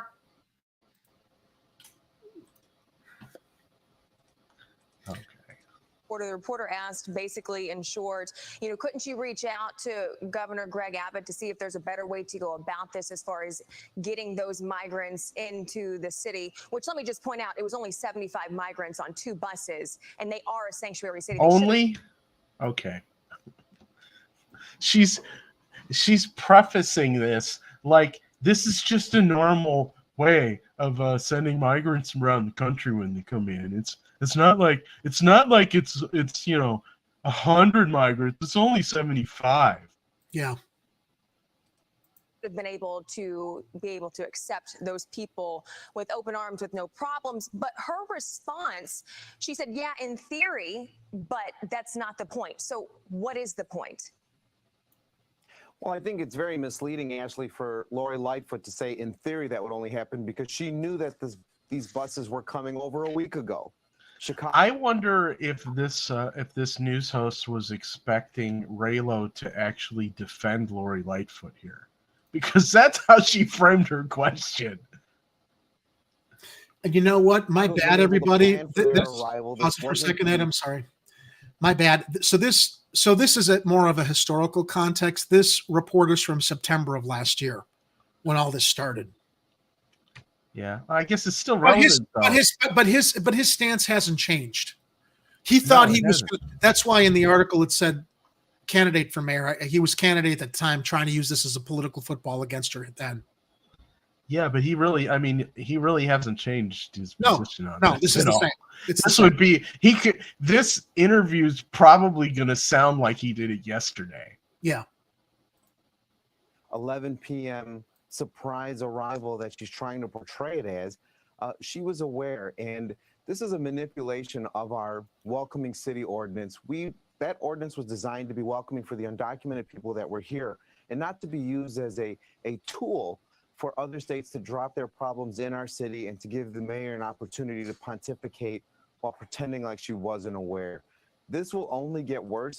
So he's trying to have it both ways in this interview. He's trying to make himself look like the good guy here while he's ragging on Lori Lightfoot as much as possible. And okay, let's not forget. Yes, it is worth criticizing her over her responses to basically everything that she's done. But I'm sorry, Ed. I thought you were done. Go ahead. No, I got nothing else. No, what I want to intervene there, let's not forget how Lopez basically vilified and dehumanized the migrants in Chicago on his social media last week, which we showed I think this past Tuesday, with his social media comments about their filth-ridden and their disease and everything else. And the police shouldn't have to deal with those problems of potentially dealing with lice and disease and everything else. He's dehumanizing them. And what he's doing is, it's the dog whistle of, let's dehumanize these people because, it leads to, he's tough on crime and he's Mr. Law and Order because, as you corrected me earlier, despite this being the wrong term, these are illegal immigrants that are burdening our Chicago Police Department. And you know what? Granted, they are burdening CPD because she never had a plan and the feds aren't intervening here. So in ways that can actually improve the problem beyond how Chicagoans are pitching in to help out. So, I mean, we don't have to watch the entire city of Chicago, as well as demand better from our federal government. All of these cities dealing with busloads from Texas is a result of the failure of the federal government to address the border situation for generations, for decades. And now he shifts it to they have to build the wall, basically. I mean, he's like,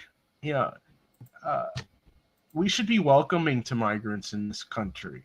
Our nation has tons of resources.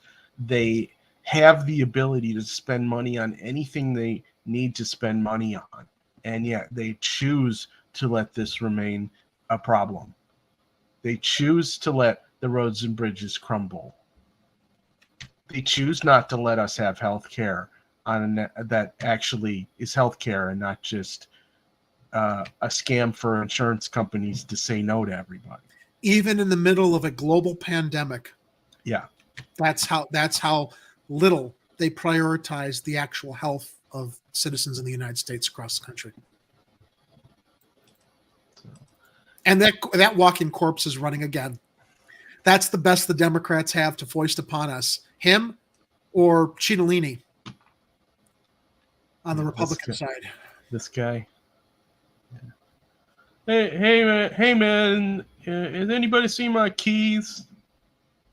Looking for my keys. No keys? What was I doing again? Think you're late for your nap, Joe. Ooh, I should go take a. What was I doing again? I should go take that nap. Come on, Jack. I gotta go catch up on my nap now. Got any little kids around I can sniff? Oh, actually, he was right there, wasn't he? He was. Yeah. Hey, Raylo, your hair smells real nice.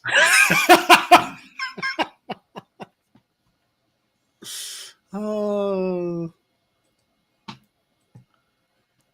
I don't know if we need to play any more of this. We don't need to play anymore. Look, okay. He's capped as always. Never let a good crisis go to waste. As mandated by our formerly reviled mayor and now ambassador to Japan, Rahm Fuckface Emanuel. I would like to thank the great mayor of the city of Chicago, Mayor Emanuel, for help making this happen today.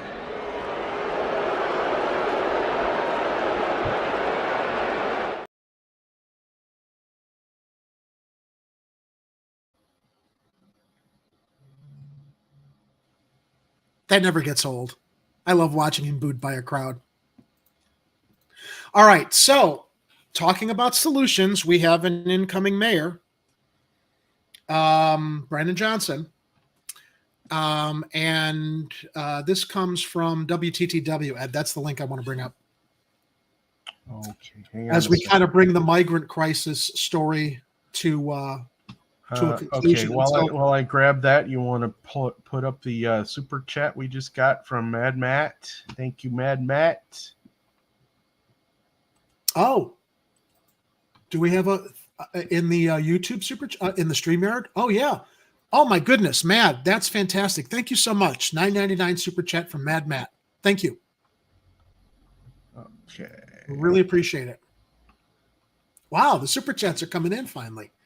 Looks like we're doing good. It's like we're monetized or something. How'd that happen? I don't know, but we appreciate it. All right, so going into this next story regarding our incoming Mayor Brandon Johnson. So Johnson, in regards to the South Shore protest, is going to review Lightfoot's plan to turn the vacant high school into an immigrant shelter. From Heather Sharon at WTTW, Mayor-elect Brandon Johnson declined on Wednesday to endorse Mayor Lori Lightfoot's plan to transform the vacant South Shore High School into a shelter for immigrants. Interesting. He's not endorsing it. Johnson, who will replace Lightfoot in less than 2 weeks, said he would consult with the South Shore community before making any final decisions on how to address a renewed surge of immigrants being sent to the city from Texas and other states along the southern border. Officials said the surge poses a humanitarian crisis in Chicago. What I favor, and what we will do day one, is to make sure that there is a real effort to coordinate our resources at the federal, state, county, and city level, Johnson said. Ed, it sounds like he has a plan. It does, which is crazy because our current mayor very rarely has plans. We are already in the process of developing that infrastructure, he said. More than 2,800 recent migrants who are in the country legally after. Oh my goodness! I didn't hear. Here's something that hasn't been stated in any of the other previous articles. Ed, more than 2,800 recent migrants who are in the country legally after requesting asylum and being granted parole are being housed in the city's shelters, officials said. All of the city's shelter beds are occupied. Johnson called it unconscionable that the immigrants are being used as a political football by Republican governors, including Texas Governor Greg Abbott, and wielded as a weapon against cities run by Democratic mayors, including New York. With the city's shelters at capacity, dozens of men, women, and children are being forced to sleep on the floors of police stations. We know all this. What my preferences always will be is a real community process that allows for a response to not just meet the need, but also one that includes all stakeholders in solving what ultimately is a crisis that is quite frankly engineered, Johnson said, pledging to work with members of the Chicago City Council. Alderman Michelle Harris of the 8th Ward told WTTW News Tuesday that she opposes the use of the vacant South Shore High School. This was reported in the first story. Harris, who endorsed Johnson's rival, Palos Paul, in last month's mayoral election, was an ally of Lightfoot and is poised to retain her powerful perch as chair. Powerful perch. She's like a vulture. As chair of the city council's rules committee after the mayor-elect takes office. The roiling debate over the plan to transform the vacant South Shore High School into a shelter is similar to the controversy over Lightfoot's decision to ignore Alderman Jeanette Taylor of the 20th Ward and open a shelter in the closed Wadsworth Elementary School in Woodlawn. See, I think the opening of these, or the transition to these schools, Ed, was just, she had no other plan. So it's like, well, we've got these empty schools. Let's just use them. That's an imitation of somebody losing their voice. Yeah, sounds at least 10 packs of cigarettes on that one. Yeah. Taylor blamed Lightfoot for exacerbating tensions between Black and Latino Chicagoans by transforming a closed Chicago public school building in a primarily Black neighborhood into a shelter for immigrants from Central America and South America, and adding an insult to the injury caused by the school's closure, which is legitimate grievance. Johnson said Wednesday he was concerned about the issue as well. South Shore High School closed in 2014, and the building has been used to train police officers since 2020. Really? Many so they can have it open to train cops, but they couldn't have it open as an actual school? Or use it in the interim as a homeless shelter. Unbelievable. Priorities, Ed. Priorities. Many communities have been denied for too long basic amenities and resources that can help strengthen those communities. Because, you need to train more cops, Ed, to arrest the kids that, drift into crime because they don't have any opportunities or jobs in their neighborhoods or communities. Don't you understand that? Or schools. The stronger our communities are, the better position we can be in to support those who are struggling, Johnson said. Closed school buildings represent a weight in many communities, Johnson said. In 2013, former Mayor Rahm Fuckface Emanuel closed 50 Chicago public schools, most on the south and west sides. School closings are still very traumatic, Johnson said. The harm and pain and the anguish that was caused still is a hardship. I don't want to be responsible for any type of retriggering of that trauma. We're going to work with sensitivity. We're also going to work with intentionality. Lightfoot's office will be who cares about what Lightfoot's office is hosting? She didn't decline comment, so. There was an article, and I guess I did not. Hang on, I'll be right back. Oh, okay.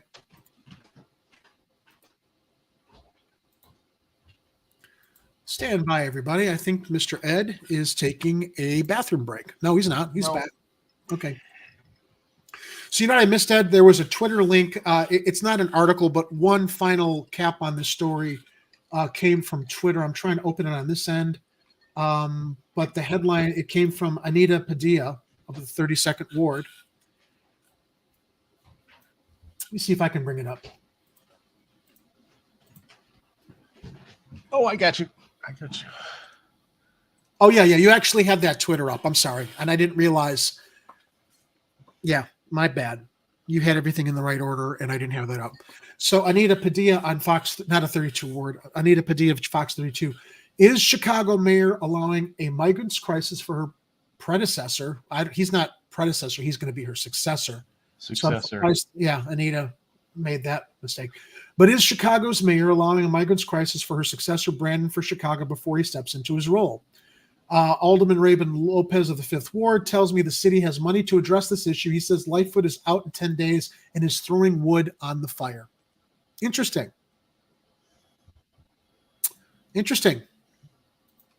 Yeah, we know that the city's got the money because the city's been getting federal funds. So where's it going?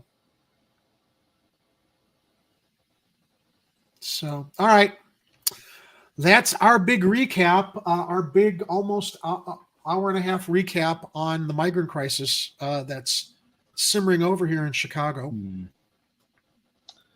Okay. Where are we on? Now we're on the Trace article.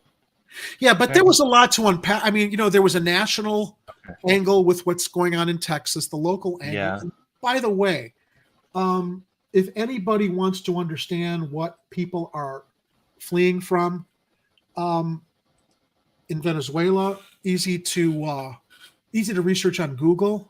Venezuela remains under the rule of authoritarian President Nicolas Maduro, despite an array of sanctions and international support for an interim government from 2019 to 2022. Within Venezuela, the Unity Platform of opposition parties has adjusted its strategy, deciding to compete in presidential elections due in 2024.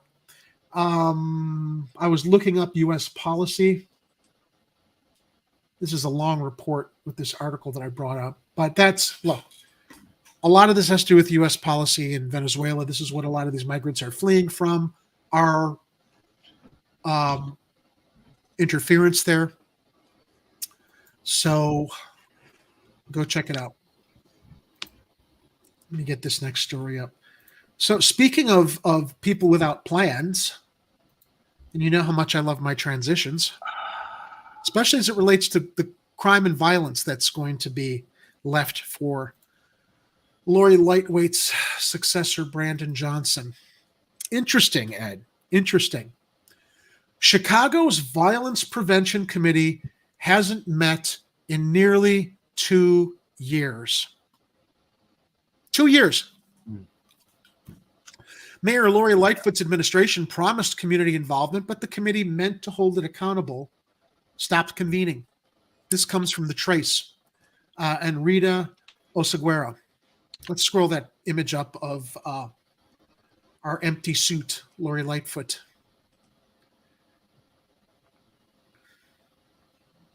Three years after Chicago, it's like she's leaving.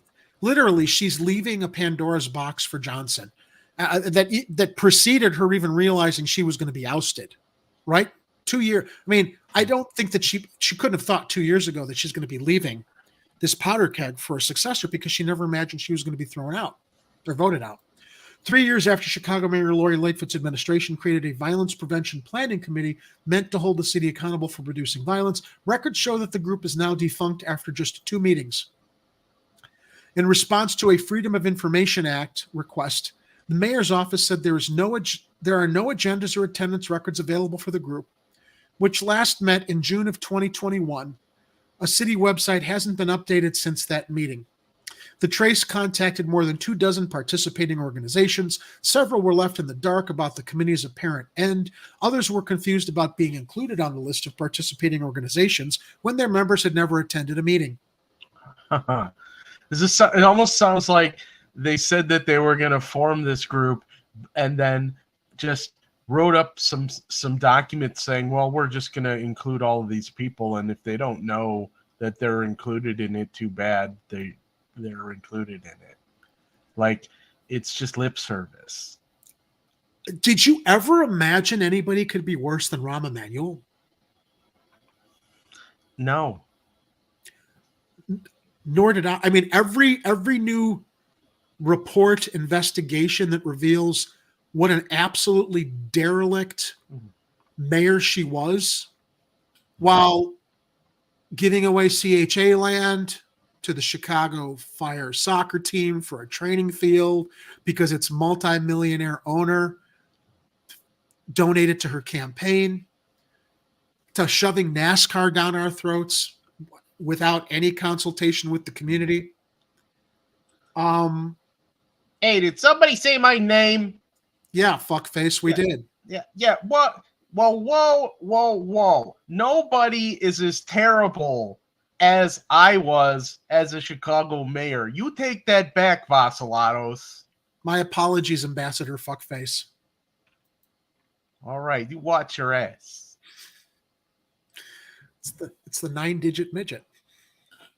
Rahm Emanuel. Get it? The 9-digit midget. All right, back to the article. Jesus Christ. How do we get Lightfoot, Emanuel, Daily? This isn't about him. It's about me. Read the story, damn it. Welcome back, Mayor Lightfoot. Others were confused about being included on the list of participating organizations when their members had never attended a meeting. The mayor's office did not respond to multiple inquiries about the status of the committee and its work. And this article was published 4 days ago on May 1st is when this article was published by The Trace. Not available for comment, not available for comment, not available for comment. Wow. Lance Williams, a professor at Northeastern Illinois University, said he wasn't surprised to hear that the committee was no longer active. To this day, I think that the Lightfoot administration strategy to deal with gun violence was a public relations strategy, Williams said. They didn't even have a strategy to deal with the structural problem of violence and gun violence. A local expert in violence prevention, Williams wasn't invited to join because why would he be? Why would a local expert in violence prevention be invited to join the committee? He wasn't. That's brilliant analysis. Public relations strategy. That's her entire mayoral tenure is just public relations. Public relations. Williams wasn't invited to join the committee until June of 2021. I felt they had made up their minds of what they were willing to do to address the issue of violence and getting the community involved, and it was not part of their plan, he said. You know what it was? Spending more money, shoveling 70% of COVID federal relief funds to the police department for overtime. That was their plan. Throughout Lightfoot's tenure, the outgoing mayor's office has been criticized for not fulfilling its promises to reduce gun violence, for its lack of transparency, and for leaving residents out of the decision-making process. Organizers see the apparent end of the Violence Prevention Planning Committee as yet another example of that lack of follow-through. Many have similar feelings on Lightfoot's overall record on public safety. Her 2020 108-page violence reduction plan promised to include community members and representatives of policy and anti-violence organizations in its efforts to tackle gun violence as a public health and equity issue.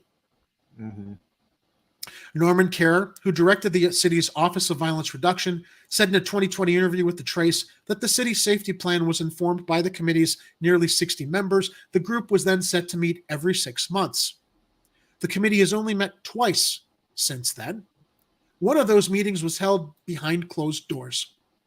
After the Trace reported on the committee's lack of transparency in 2021, the city's list of participating organizations grew from nearly 60 to nearly 100, including government departments, and the city posted footage of the next meeting online. Conversations with a few groups also indicated that some of those listed may have been invited to join, but didn't get the opportunity to participate.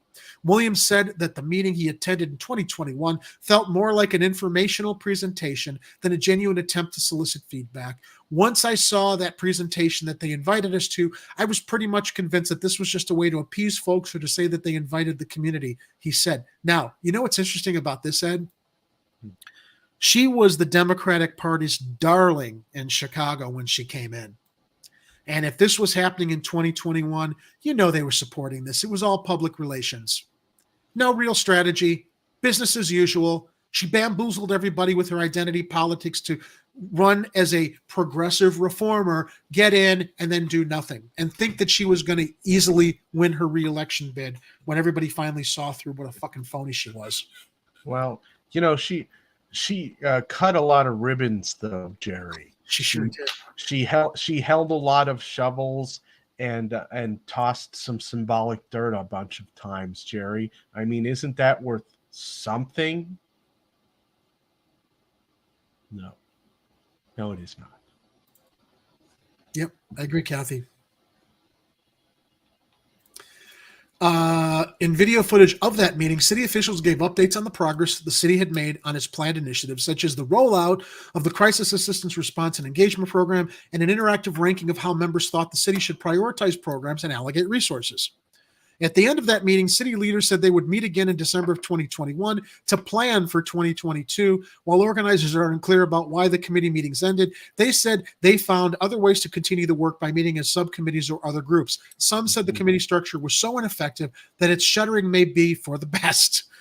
Things like that, the subcommittee needed to be broken down, said Aisha Oliver, founder of Root 2 Fruit Youth Foundation.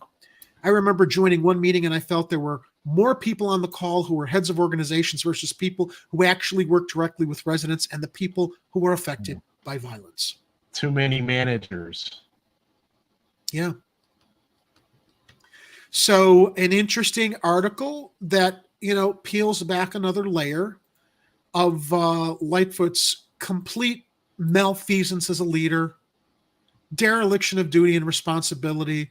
I would even opine just complete lack of interest or concern. She didn't give a shit. It was all public relations. With Lightfoot's administration coming to an end in May, violence prevention organizations are looking to Mayor-elect Brandon Johnson's office to avoid the same mistakes. Community leaders want Johnson's team to provide more transparency, consistency, and collaboration. Johnson's team did not respond to questions about the committee or how he plans to work with violence prevention organizations when he takes office. Benefit of the doubt. Hopefully he will. He's not prepared to make a statement yet, but that concerns me, as I've said. A lot of unwillingness to respond to things, although he has gone on the record, as he did in that previous article about the school in South Shore. All right. During his campaign, Johnson promised to fund and take direction from groups already working on reducing violence. I'm hoping Johnson will be really grounded and far more accessible, Stewart said. He added Johnson should move more toward collective impact and having organizations working together versus pitting organizations against each other to compete for these dollars to provide violence prevention services. Stewart said in the past, some of the smaller violence prevention organizations felt left out of opportunities to access funding. A lot of money was put into violence prevention and youth development and all of these things over the past couple of years, and look what happened just last week, Oliver said, referring to violence that erupted as large groups of teens gathered in downtown Chicago earlier in April. Sorry, I'm just messing with the graphics over here. Oh, what is your... Oh, yeah, you're...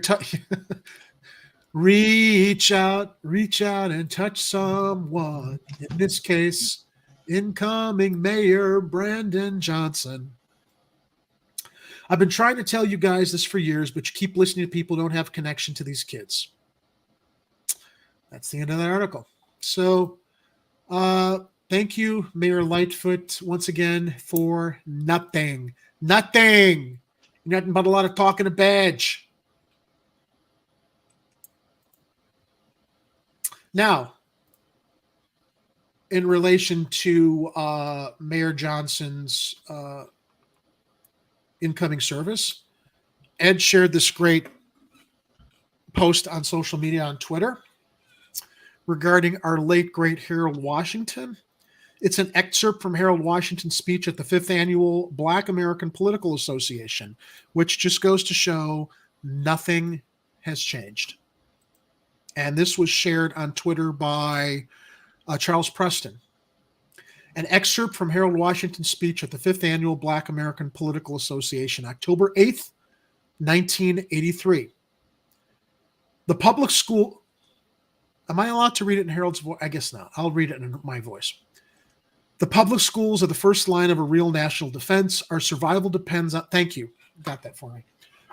Our survival depends on the intellectual development of the human mind.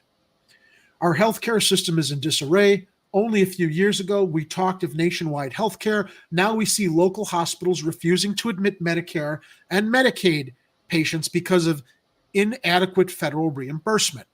The death rate of newborns in parts of our cities is worse than in the third world.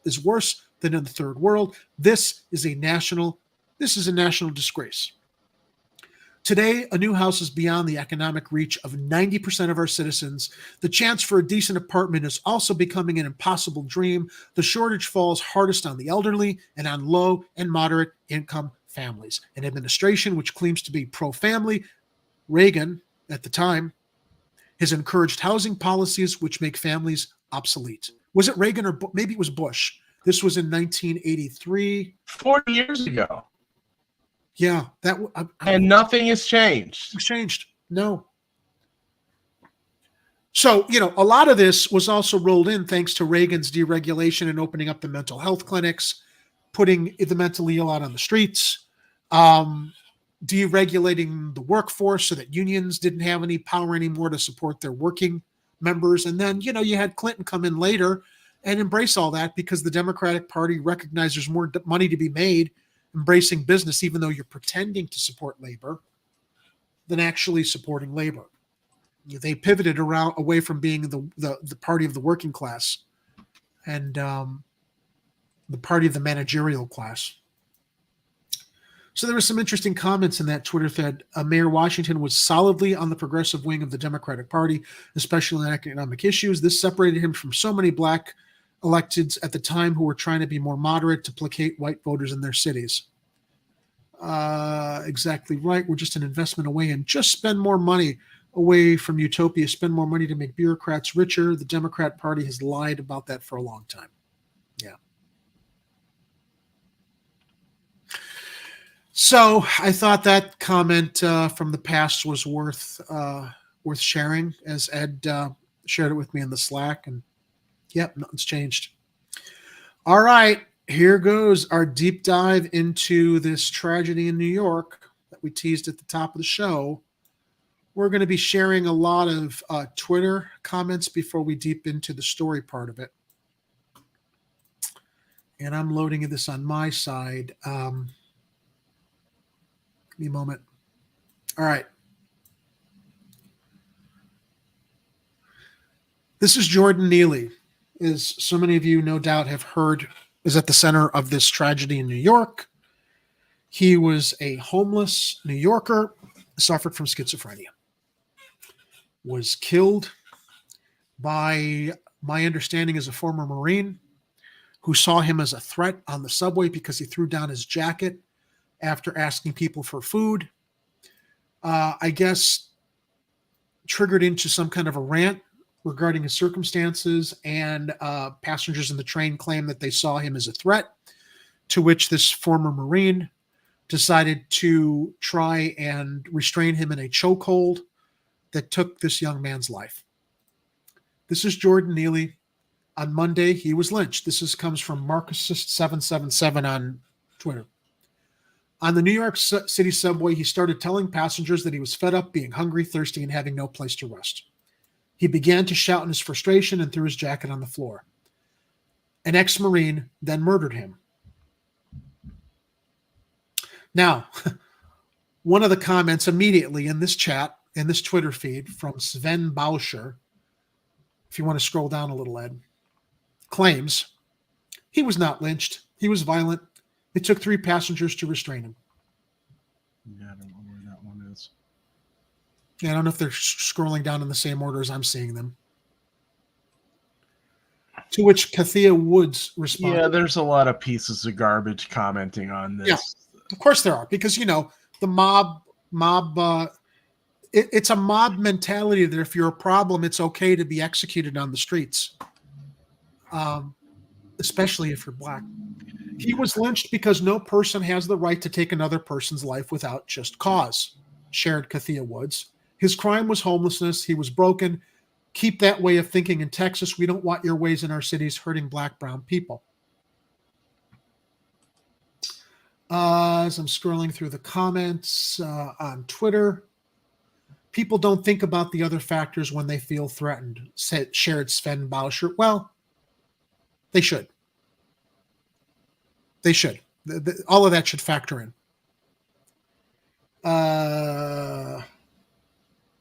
All right, let's move into the next tweet that I have queued here in our show notes.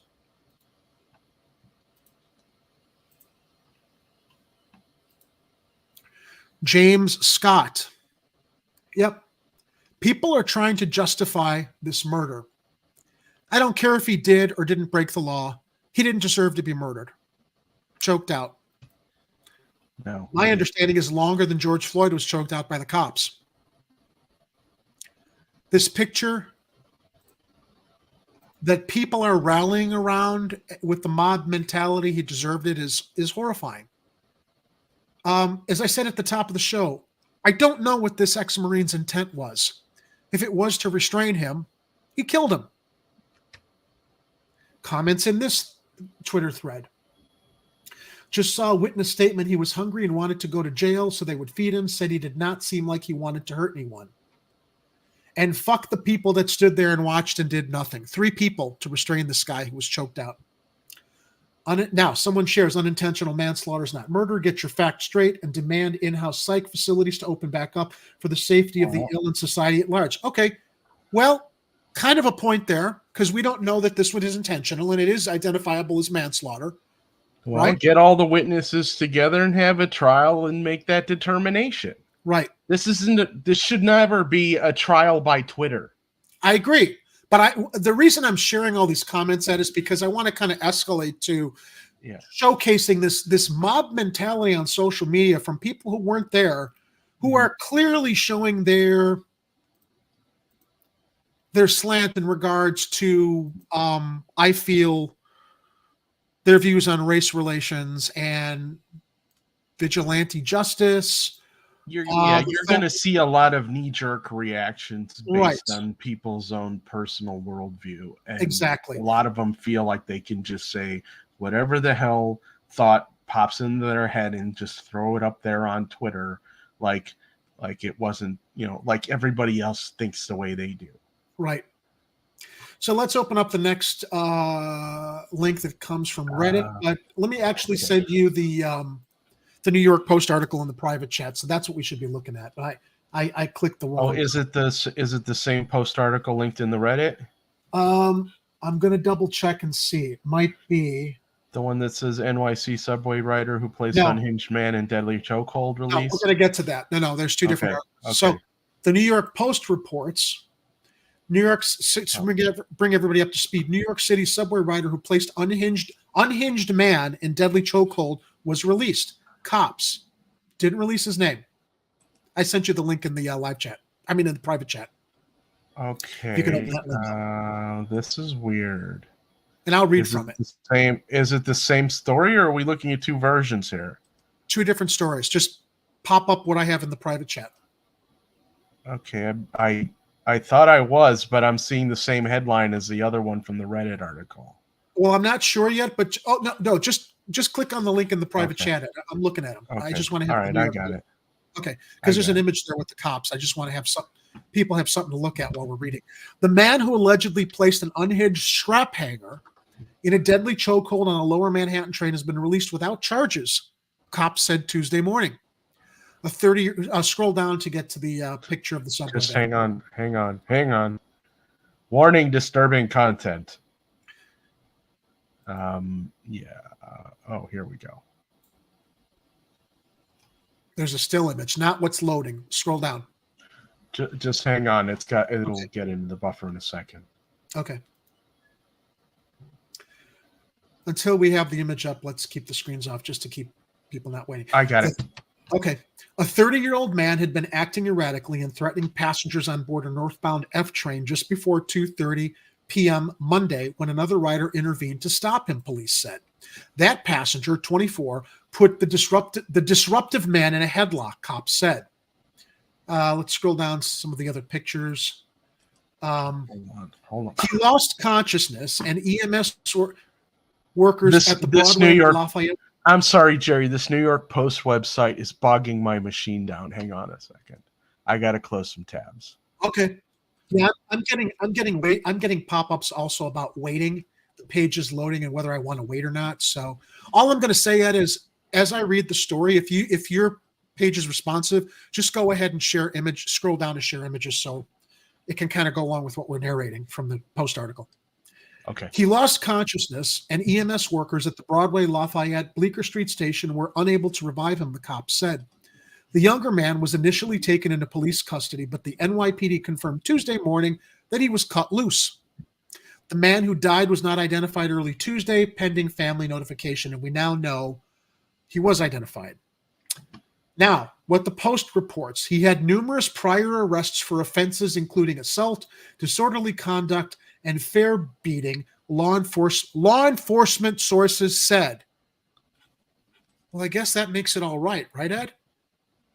That makes it all right. All right.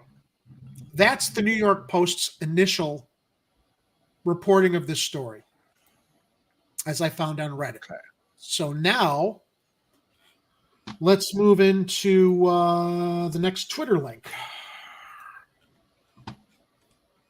Because this is basically how I was following the story on social media. As more and more layers became... me and Jerry were throwing links back and forth at each other earlier today because I was pulling up some of the other background information. I'm like, yeah, of course cops were lying about what happened. Right? They don't just do that in Chicago. All right, so the next Twitter link, which is also loading on my end. The Cernovich one? Optimist Press, as it comes from Optimist Press. No. Okay. Let me find that one. It's just following the Reddit. It's the Twitter link following the Reddit link. Okay. And it's still loading on my end, so we'll have to wait a second, ladies and gentlemen. Please be patient. We've got 17 people in the live chat. All right. Judge from Optimist Press. Yes.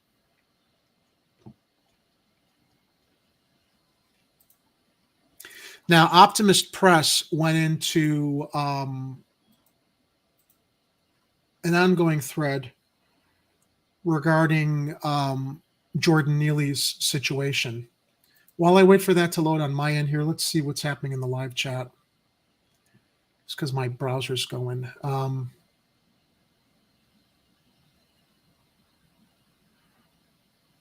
Okay, so Mad Matt of Chicago shared. There's a story from when he threw his jacket to being restrained that we haven't heard. I've been choked out before. I relax, and then I come back. He didn't. I wonder what the coroner's report will say, shares Mad Matt. Yeah, the article is pure U.S. propaganda.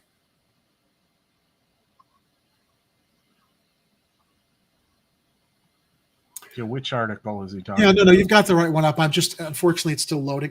For some reason. You want me to start reading some of these? Yeah, start reading that first. Yeah, go ahead. You've got it up there.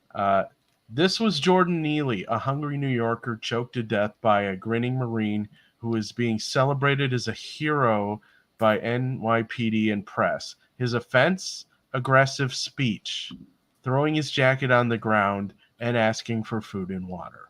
Okay. Keith continues. So the Optimist Press is Keith M. Judge. He continues.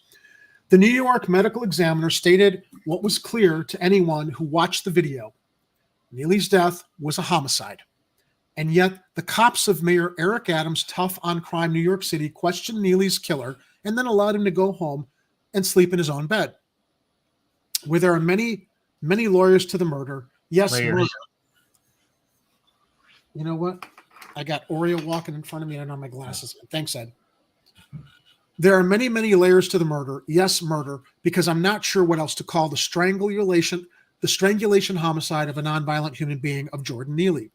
There's a lot to be said about the increased criminalization of homelessness amid a housing crisis exacerbated by Adams, who has dispatched a mini army to rip down tents and who has flooded the subways with so many officers that F-trained civilians apparently felt deputized. A civil society truly depends on the kindness of strangers. And as our pandemic-fueled isolation rots into dangerous paranoia, with our politics at an 1861 level of distrust, we see the people around us not as neighbors, but as targets for our rage. Boy, does he hit the nail on the head with that, Ed. I mean, we're also, think that that's also reflected in what we saw in the protest in South Shore regarding the migrant housing. The reality is that Tucker Carlson thrived in 2020s America as the TV voice for millions because he made rooting for the mob socially acceptable, telling his viewers that it's okay if you wanted them to hurt the kid. That poison is permeating our society. Allegedly liberal Twin City of San Francisco, the city's ex-fire commissioner, was caught. Oh, I saw this last week too. Did you see this about San Francisco's ex-fire commissioner was caught on video spraying mace on homeless people? Oh, I heard about that. Yeah. It's past time to ask ourselves, is this what we're coming to? It's time to start asking why. For folks still clinging to conscience, it's hard to say what is more stunning. The mob mentality that strangled Neely to death, or the cops and the mayor and the governor and the New York Times editors who have gone completely numb to just how unspeakably awful that was. We don't want to live like this. The delayed justice of treating a homicide as a crime when the victim was a black homeless man would be a start. But we can also start taking seriously the handful of candidates who believe a mental health crisis in our cities means spending money on skilled responders and not more overtime for armed and poorly trained cops. Does that sound familiar? Get out of my head, Keith Judge. Right? I know he hasn't been watching our show, but at least we're on the same wavelength. No, yeah, which is actually good news that there are other people out there that are thinking the same things we are. America's newsrooms can also start asking themselves whether it's the pursuit of clicks or just laziness that leads to printing stereotypes and police lies about homelessness or crime rather than investigating the truth. Now, we saw several weeks ago when this National Guard officer basically was whistleblowing on the government. Do you think the press wanted to get to the heart of what he was whistleblowing about on that scandal? No, they were asking the press corps how they were going to sanction and prevent more whistleblowers from coming forward. They were making the whistleblower the criminal. That's what the press has become now. They're basically just puppets for outing people who are whistleblowers. They're puppets for propaganda. Let's start calling that for the state, basically. Puppets of the state. Yep, propaganda puppets of the state. That is what seems to be the priority of most journalists today, who are celebrating Press Freedom Day while remaining absolutely silent on Julian Assange. Yeah, or Edward Snowden. Actual journalists, or Chelsea Manning, who's a whistleblower, right? So I love what he points to this. It's the pursuit. America's newsrooms can also start asking themselves whether it's the pursuit of clicks or just laziness that leads to printing stereotypes and police lies about homelessness or crime, rather than investigating the truth. And maybe it would help if all of us took a second to ask ourselves what we would have done on that F train on Monday. Pretty sure I would have kicked Penny in the teeth, but only because I've placed my bodily self at the risk to help someone in need in the past.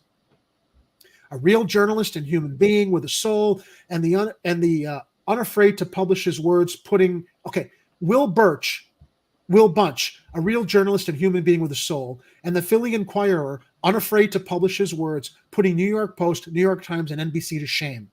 Give them a call. Tell them what you think about their coverage.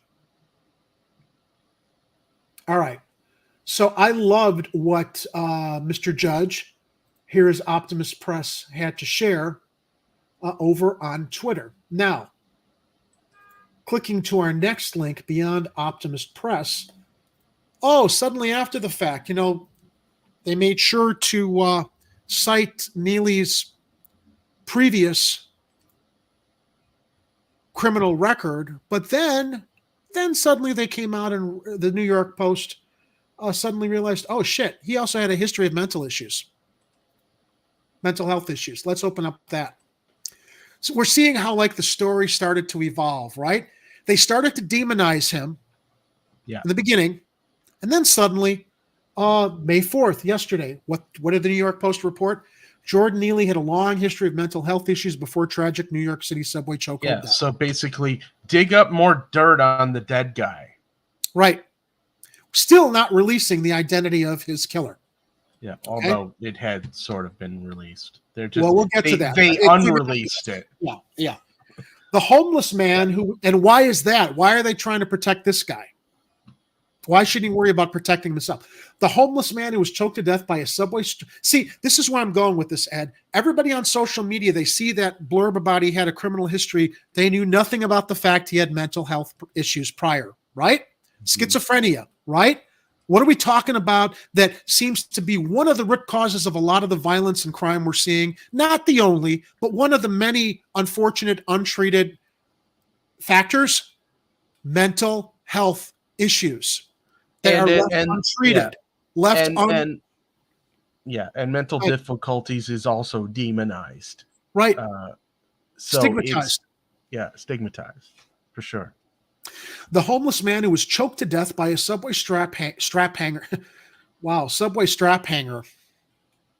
That's I don't know that they meant a pun there, since he strapped his arm around Neely's neck, but had more than a dozen run-ins with police due to his mental health issues. Wasn't something I think he engaged in choice, decided to engage in criminal behavior. He had mental health issues. He had schizophrenic mental health issues. Part of a lengthy history of instability that was tragically never remedied. God, wonder why.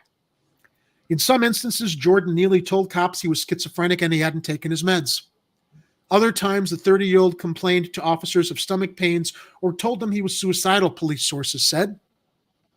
He had accepted help from the Bowery Residence Committee via the New York City Department of Homeless Services at times through at least 2020, the sources said. This could have just as easily happened in Chicago, Ed.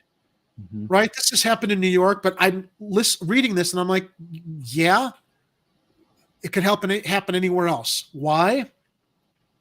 Mental health is unaddressed. Because we don't have a national health care system, and our state and our city and our federal government don't give a crap about the rest of us. Don't care. But one thing is clear, Neely never got the help he so desperately needed. Well, it's not like he wasn't vocal about it, was it? No, it wasn't. Where does a homeless person go that has no resources, has no health care, when they're suffering from these health issues, mental health or otherwise? They go. Yeah, they do what they can when they're lucid enough to seek help, but it sounded like, from what I've read of him, that he typically wouldn't. That other people would basically say, "Hey, you can't sleep on the train. Come home with me tonight, or we'll take you to a shelter or whatever." Sometimes that's what it takes. But you know what? A helping hand from somebody. And isn't it interesting? We're seeing that happen in Chicago with people reaching out to the migrant shelters, which we applaud. But a person's individual resources, as you said, people driving a homeless person to a shelter, doing what they can, it's not our job. And no, I'm not dismissing it that we shouldn't do it where we can. But this should be the job of a society that is taking care of everybody. And that's not socialism, people. Everybody's going to jump on the socialism. And who cares if it is? And you know what? If it is right, it's just the right thing to do. And it's not like we don't have the resources to do it. It's we don't prioritize the need for it. Or we don't. We do. It's those in power who don't. on both sides. The final portrait of that failure was a photo of the strangled man lying on his side in dirty sweats and a stained white t-shirt, passed out on a subway floor after a strap hanger placed him in a chokehold when he went on an aggressive rant in the train car Monday afternoon. As his aunt, as his blood, I was crying out for medical help for my nephew, but everything was about insurance, his aunt, Carolyn Neely, told the Post. Doctors knew his condition. He needed to be treated. He wasn't a bad person, she continued, adding that Neely was in and out of Bellevue Hospital. He just needed better help from doctors who did not give him help when I asked, she said. I was really frustrated. I didn't know what to do anymore. Another person who fell through the cracks. Neely, who sank into a deep depression after his stepfather brutally murdered his mom in 2007, began crossing paths with cops in earnest about 6 years later, police sources said. He was known as a troubled street person who hung around lower Manhattan, especially around East Houston, but he turned up in Harlem, Queens, and Brooklyn as well. On the afternoon of January 24th, 2013, for instance, cops found Neely on West 145th Street in Manhattan complaining that his body was numb and that he was hearing voices. He voluntarily went to Mount Sinai Morningside for treatment, police sources said, but he appeared to worsen in following years. How do you go to the hospital, be released, and then there's no follow-up? It's like, oh, put a Band-Aid on it, out the door. It's a rotational. Yeah, he sought help. Let's keep that image of him and his aunt there. Yeah. Yeah, that's there he is, everybody. Who was initially, dehumanized as having some kind of a criminal record and is as deserving of what happened. Are you hearing his story now? All you assholes on social media who are jumping onto the Tucker Carlson, oh, he was a threat. People felt threatened. It was okay for him to be choked out and killed on that train. It's okay. They have no context to what preceded this, to jump on any train celebrating it whatsoever. As some people started doing the whataboutism regarding the black man who shot the homeless person in Missouri, which we'll get to in a moment, the whataboutism about that. Hold that thought. On January 14th of 2016, sources said cops brought him to the hospital when he said he was suicidal. 8 months later, the authorities again escorted him to the hospital after they got several complaints of an irate, intoxicated man threatening others around West 168th Street. By 2018, police were seeing Neely frequently, 4 times in February and twice in March, sources said. Sometimes they brought him to the hospital or shelter. Sometimes he refused to go. That July, cops took him to the hospital after he threatened the conductor and scared passengers on a train that had left the 207th Street station, sources said. Yeah, I would imagine maybe it had something to do with the schizophrenia. A series of near-monthly calls followed for the rest of the year. In February of 2019, he told the cops that he wanted psychiatric help because he was hearing voices, sources said. A member of the citywide mobile crisis outreach team saw him wandering aimlessly on a train platform around Norfolk Street on March 12th of 2020. He was disheveled and smelled, police sources said, and he'd been off his meds for months. Look, I can go on and on and on.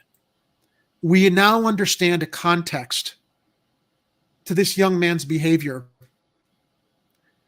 as it proceeded. G.I. Joe deciding to restrain him in a chokehold that killed him. Now, these are the tweets I'm talking about. Let's click up this new tweet, Ed, titled, "Can't imagine why anyone in the New York City subway would wonder if a career criminal was about to start killing people." That's how the social media brigade has decided to jump all over this. And you want to know something, Ed? I bet this guy, Cernovich, on Twitter, I doubt he would be as quick to judge and make this kind of a claim if Neely had been white. Just a hunch. Just a hunch. That's the kind of stuff we're seeing on social media. Yeah, it's extremely disingenuous to call him a career criminal. You're dealing with mental health issues and you've sought help, and you're down on hard times. And what was his crimes? Well, now interesting that what this guy Cernovich is citing in his tweet is NBC New York and a video that they posted on May 3rd that shows, I guess, a previous altercation with Neely. Chilling, never-before-seen video shows chaos in subway car during Brooklyn. It's truncated. During Brooklyn shooting. Yeah. Oh, Brooklyn shooting. Yeah. So I guess he's comparing Neely's behavior in this train as and the subsequent killing as acceptable because people riding Brooklyn subway trains are afraid of being shot at. Okay.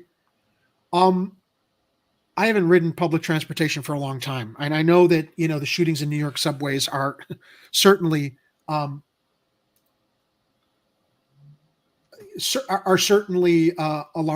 and this tweet isn't about Neely though. I know it's not, but what he's doing is he's basically citing something else as excusing the behavior of the ex-Marine who killed Neely. This is why. Can't imagine why anyone in a New York City subway would wonder if a career criminal was about to start killing people. Now, he's referencing Neely as a career criminal without any context to all the mental health history we just laid out. But see, let's not get people confused here, Jerry. The story they're referencing is about a shooter named Frank James. I know. Not about Neely. I know. I'm getting to that. That's what I'm saying. He's pointing to another story of a Brooklyn subway shooting. And basically, because that shooting happened, he's excusing what happened here with Neely because this is what people were afraid of. He's insinuating the reason that Neely was jumped by the ex-Marine and choked out was because they thought this is what was going to happen. So it's okay. That's what I'm getting to. That's what this guy Cernovich is intimating. All right. So let's get past Cernovich and get to the next tweet, which goes into a little bit more detail on Neely. That basically confirms he had been diagnosed with schizophrenia spectrum disorder. Okay? Period. And that came from the New York Post. Okay? I'm not going to go into the article because we already went through his psychological condition. But let's go to the next tweet, which is an explanation of the disorder, and let's read that, what that means, so people can have an understanding of that. Okay. Oh, I just opened up. The Twitter. It seems Twitter feeds are always kind of a bane to my my Chrome loading. Hopefully, they're slowing me down a little over here too. Hope you're all seeing this stuff okay out there in the interwebs. So. Do you want to click through and explain that? Why don't you read from the disorder? I can do that. This comes from American Rev Sun on Twitter with an article from psychom.net. Schizophrenia spectrum disorder. What is it? And if you can hang on a second, I will flip over to the article. Here we go. In 2013, the American Psychiatric Association adjusted the Diagnostic and Statistical Manual to reflect the growing consensus that schizophrenia exists on a spectrum of psychotic disorders. Schizophrenia symptoms can be expressed in different ways and in varying degrees. The change reflects that more accurately. And so they have a list of symptoms, types, continuum, symptom categories, and other conditions. It says less than a decade ago, people with the schizophrenia spectrum disorder would have their condition labeled simply as schizophrenia. In 2013, the American Psychiatric Association changed the name of the disorder class to reflect the reality that symptoms are expressed in different ways and in varying degrees. I just read that. Why did they post that twice? Okay. Let's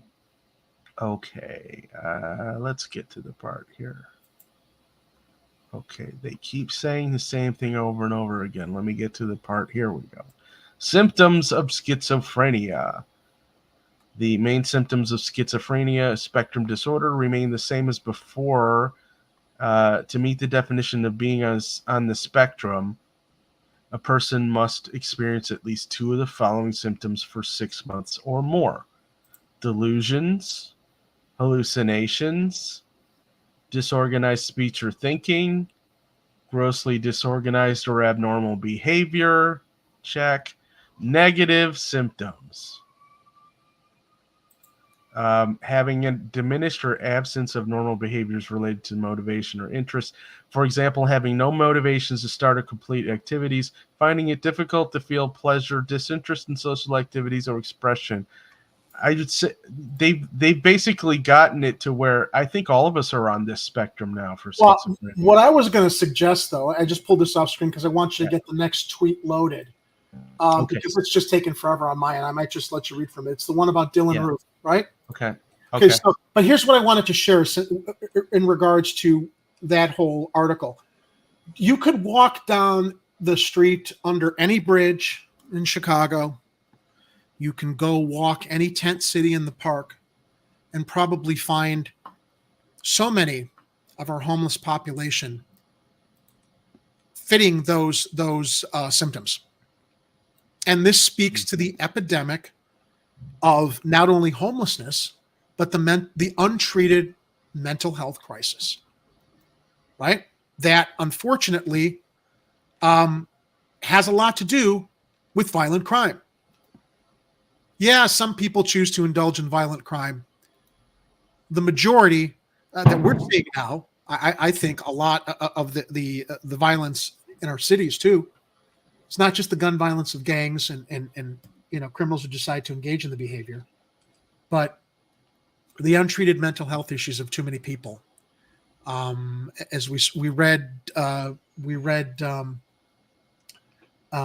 Jordan's history and all of the run-ins he had with the law, while they knew that he was seeking treatment, apparently, no doctor was giving him the treatment that he needed. Now, who else had this particular schizophrenic disorder?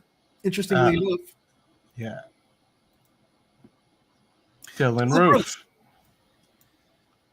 The shooter in the South Carolina church suffered from a lot of the same symptoms that Jordan did. Jordan Neely. It's crazy, isn't it?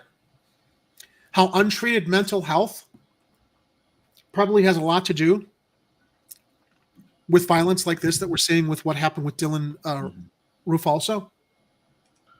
Yeah, and I would also add possibly improperly treated mental health, just because you guys remember the Columbine shooting. Those kids were also, I think, I don't know if they were dealing with schizophrenia spectrum, but they were definitely dealing with mental health situations where they were taking prescription drugs. Some of those drugs are turning out to also have symptoms that are altering your brain chemistry to the point where you could possibly be doing these types of things, or be motivated or unbarred, unhindered from doing things like hurting yourself or others. So like the Columbine kids were taking fluvoxamine, Luvox, if I recall correctly. Let's get the next tweet up that I wanted to go to, which is the first link. The one you're responding to Start with the end wokeness status. Let's open that one first. Okay, where's that? I'm sorry to burden your browser with the stuff, Ed. It's just taking forever for my end to load. I don't know which link that is. Okay, so I want you to open the link that's the status of end wokeness status, twitter.com end wokeness. It's under the heading A Homeless White Man in St. Oh, there it is. Okay, I'm sorry. You got 3 pages of stuff that's here. Right. I'm like, wait. He's like, he's got 700 Twitter leaks here. I just got to find the right one. I know. I warned that ahead of time that it was going to be a pretty. You did, which is program. Thank you for warning me, because at least I'm half prepared instead of not prepared, which makes this show flow so much smoothly and stay so much further away from the ditch. So let's bring and it's still loading on my end, page unresponsive, but now End Wokeness shared this. A homeless white man in St. Louis was executed in broad daylight in February. There were no protests or outcry. Yeah, there were. That's bullshit. Yeah, that's absolute bullshit. Okay, what is End Wokeness possibly hope to accomplish by sharing that narrative? He's stoking racism and he's sending out dog pretty much. Oh, whites, it's okay when a white person gets shot by a homeless person. No, it's not. There's no whataboutism here. These are the types of social media tweets that are emboldened by people like Tucker Carlson. Whether you, like the fact he's been honest about some things on Fox News with the war or not, Tucker Carlson's a racist. I'm going to say it right. There's no doubt in my mind. He doesn't realize he's a racist, but he's a racist. And it's the kind of rhetoric that people like Tucker Carlson on extreme conservative media or the End Wokeness Brigade that use this as an opportunity to stoke the flames of racial tension. Because for him to make this comment on social media, well, scroll down, share some of the comments there. Just to give a sample of. Since I don't have it loaded on this end. Person says, in execution, what is this medieval times? And then End Wokeness says, what sugar-coated woke newspeak word should I use instead? This End Wokeness account, it sounds like half parody and half troll. I don't think it's parody. I think it's all troll. This D-bag has 1 million followers. Of course on he Twitter. does. And I bet they all watch fake news. All right, so go to my tweet next. Let's pull this one down. And so let's flip over to Jerry's. Yeah, somebody else commented on this, but you need to. This was from somebody else posting the same video. Okay, and we don't want to just like go to my response. We want to scroll up. Okay, so we can see the tweet. Some other asshole posted. Remember when a black man executed a white homeless man who was just sitting on the street and there was national outrage? Me neither. In fact, no one ever heard about it. Why? Well, the Jordan Neely because they didn't report it in. Yeah, they did. But let me finish this tweet. This once again. What is this? Resist Dogma says. Remember when a black man executed a white homeless man who was just sitting on the street and there was national outrage? Me neither. In fact, no one ever heard about it. Why? The Jordan Neely outrage is manufactured. Everybody heard about this. Everybody saw it happen. So another racist deciding he's going to stoke racial division and racial tension by saying black people are out shooting white people. So I guess that means it's okay that the ex-Marine choked out Neely on the subway. But scroll down to my comment. Let me just get in here that how does this guy know about it then if nobody said anything about it? So that's that's the bullshit right there. Convenient that, huh? So I'm addressing the whataboutism. I said, shouldn't we be outraged in both instances? What's race got to do with clear-cut manslaughter? Answer me, bigot. Well, he never responded. But I see lights out of it, so that's good. And I see this stuff on social media, and I see how people are seizing a moment here to advance their own agenda of racism, bigotry, xenophobia, where it comes to migrants. And finally, we come to an article from the Philadelphia Inquirer that I loved, and we can pop this up, that I think pretty much wraps this all up in a neat bow. And that was a good article. Jordan Neely, Tucker Carlson, and rooting for the mob as America unravels.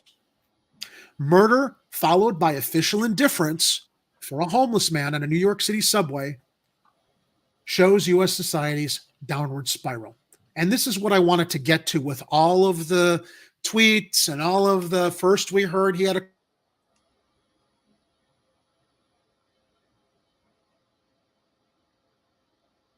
I don't know if that's my internet or Jerry's internet, but I know it'll resolve itself shortly. So in the meantime, I'm going to give you this wonderful photo of Jordan Neely when he was still a fairly well-known Michael Jackson. I wouldn't say impersonator. It was more like an homage to Michael Jackson, and it's really sad, as this article I think is going to show us. I got kicked. Yeah, they knocked you off good, Jerry. I guess somebody didn't like what I had to share. All right, that's okay. We're still rolling with the article. I got it up. All right, so yeah. Murder followed by official indifference for a homeless man in a New York City subway car shows U.S. society's downward spiral. And that's what I was getting to. It's like, first we heard he had a criminal background, right? The first day. And the killer, the guy who choked him out, was released. Oh, now we're realizing 3 days later, after his aunt came out and said, I've been trying to get my nephew help forever because he had mental health issues and he was somebody else who fell through the cracks. Now we're going to start sharing some of that without really understanding the damage we did, feeding this mob mentality that he had coming to him, because New York subway riders were concerned they were going to get shot again. And there was a white guy, a white homeless person in St. Louis, Missouri, that got shot by a black guy. So it's okay that this happened. This is the mob mentality on social media these days. Well, that, and we have two battling mindsets in the media. One is the 24-hour news cycle that's looking for anything that bleeds and leads. And then there is the actual journalist who takes time to look into the story and find out what it actually is so that they can write that article a day or several later. And here we are with the Philadelphia Inquirer. New York Post, journalists at the New York Post, maybe not on the first day, but the fact that law enforcement, and we're going to get to that after this, released Neely's criminal background history without referencing the mental health issues on the first day after they released his killer is very curious, Ed. Because you know what? If the New York Post actually had any journalists of merit there, they would have looked into the history of Neely before just taking what the New York Police Department said, because they basically had to walk things back 4 days later after they discovered his history of mental health crises. So, Philadelphia Inquirer, again, U.S. society's downward spiral, man. Once upon a time in America, Jordan Neely was that quintessential New York character who acted out life's mixtures of dreams and disappointments on that giant stage underneath Broadway. The city's subway system and its 2.4 million bedraggled commuters. This is the article that basically paints some kind of a humanizing, honest, realistic look at all of the factors related to what happened here after we set up what we heard first, what we heard second, how we saw the lynch mob on social media, with the whataboutism of the guy in Missouri, and so the fear of being shot on a subway, so that made this all right. Bravo to the Philadelphia Inquirer. As a young 20-something a decade ago, Neely's Michael Jackson chick, moonwalking in the Thriller-era military jacket, Billie Jean blasting from a boombox as an express train barreled under Manhattan, brought bemused smiles and an occasional whoop from jaded strap hangers. But Neely was 30 now, still calling the subway his home, as the music faded in a city where, as his idol once sang, there's demons closing in from every side. A Queens subway rider named Emmon Thompson told the New York Times she saw Neely a couple of times recently as she took the Manhattan-bound F train, and he seemed highly distraught. She recalled, he said he needed help and kept repeating the words, food, shelter, I need a job. I could tell he was at his wit's end, you know? This was Jordan Neely, a hungry New Yorker choked to death by a grinning Marine who's being celebrated as a hero by NYPD and press. His offense? Aggressive speech, throwing his jacket on the ground and asking for food and water. We shared the pictures. That end came quickly on Monday afternoon aboard a crowded F train underneath the East Village. Neely reportedly declared, "I don't have food, I don't have a drink, I'm fed up. I don't mind going to jail and getting life in prison. I'm ready to die." Witnesses cited, that's what he said. The writer who related those words to the Times, freelance journalist Juan Alberto Vasquez, filmed the shocking moments that came next after Neely reportedly threw his black coat onto the floor. A young man, unnamed but described as a 24-year-old ex-Marine, grabbed Neely and, possibly drawing on his military training, placed Neely in a chokehold. The homeless man could not speak but flailed his arms, and another passenger intervened not to free Neely but to hold him down. Other passengers watched. Vasquez later posted a video that runs 4.5 minutes, although he claimed the encounter lasted as long as 15 minutes, which, if true, would be nearly 6 minutes longer than when Minneapolis cop Derek Chauvin infamously suffocated George Floyd with his knee. Neely lapsed into unconsciousness, and the EMT responders who arrived at the Broadview Lafayette station were unable to revive him. On Wednesday, the New York Medical Examiner stated what was clear to anyone who watched the video: Neely's death was a homicide. And yet, the cops of Mayor Eric Adams' Tough on Crime New York questioned Neely's killer and then allowed him to go home and sleep in his own bed. Police haven't released the name of the man who committed this homicide, but they haven't officially released Neely's name either in this incident that much of New York seems to have hoped would fade away like music from a boombox. But too many outraged Americans are already saying his name, Jordan Neely, and wondering why this man, whose behavior was clearly disturbing but had done nothing violent in this incident, was summarily executed and no one intervened to help. Oh, let's examine that. In spite of initial silence and inaction, and then the predictable twisting by politicians and the media into their pre-written narratives about urban homelessness and crime, Jordan Neely is fast becoming one of those names like Emmett Till or Kitty Genovese or Bernard Goetz or Trayvon Martin or George Floyd. In some way, these names become shorthand for how we as Americans treat our fellow Americans, tainted by all the toxic ingredients of prejudice, fear, and misguided rage that drag us down as a society again and again. There are many, many layers to the murder. Yes, murder, because I'm not sure what else to call the strangulation homicide of a nonviolent human being, which all on social media is, well, he had a history before that. That's not an excuse to murder him right now. Yeah, who on the subway knew what his history was while this dude was choking him? But again, black guy, white guy. Oh, well, clearly he was black. He must have, he did stuff before. Everybody had a right to be afraid. No, and no. And how is that perspective, Ed, been drilled into people's consciousness that that's the thinking nowadays?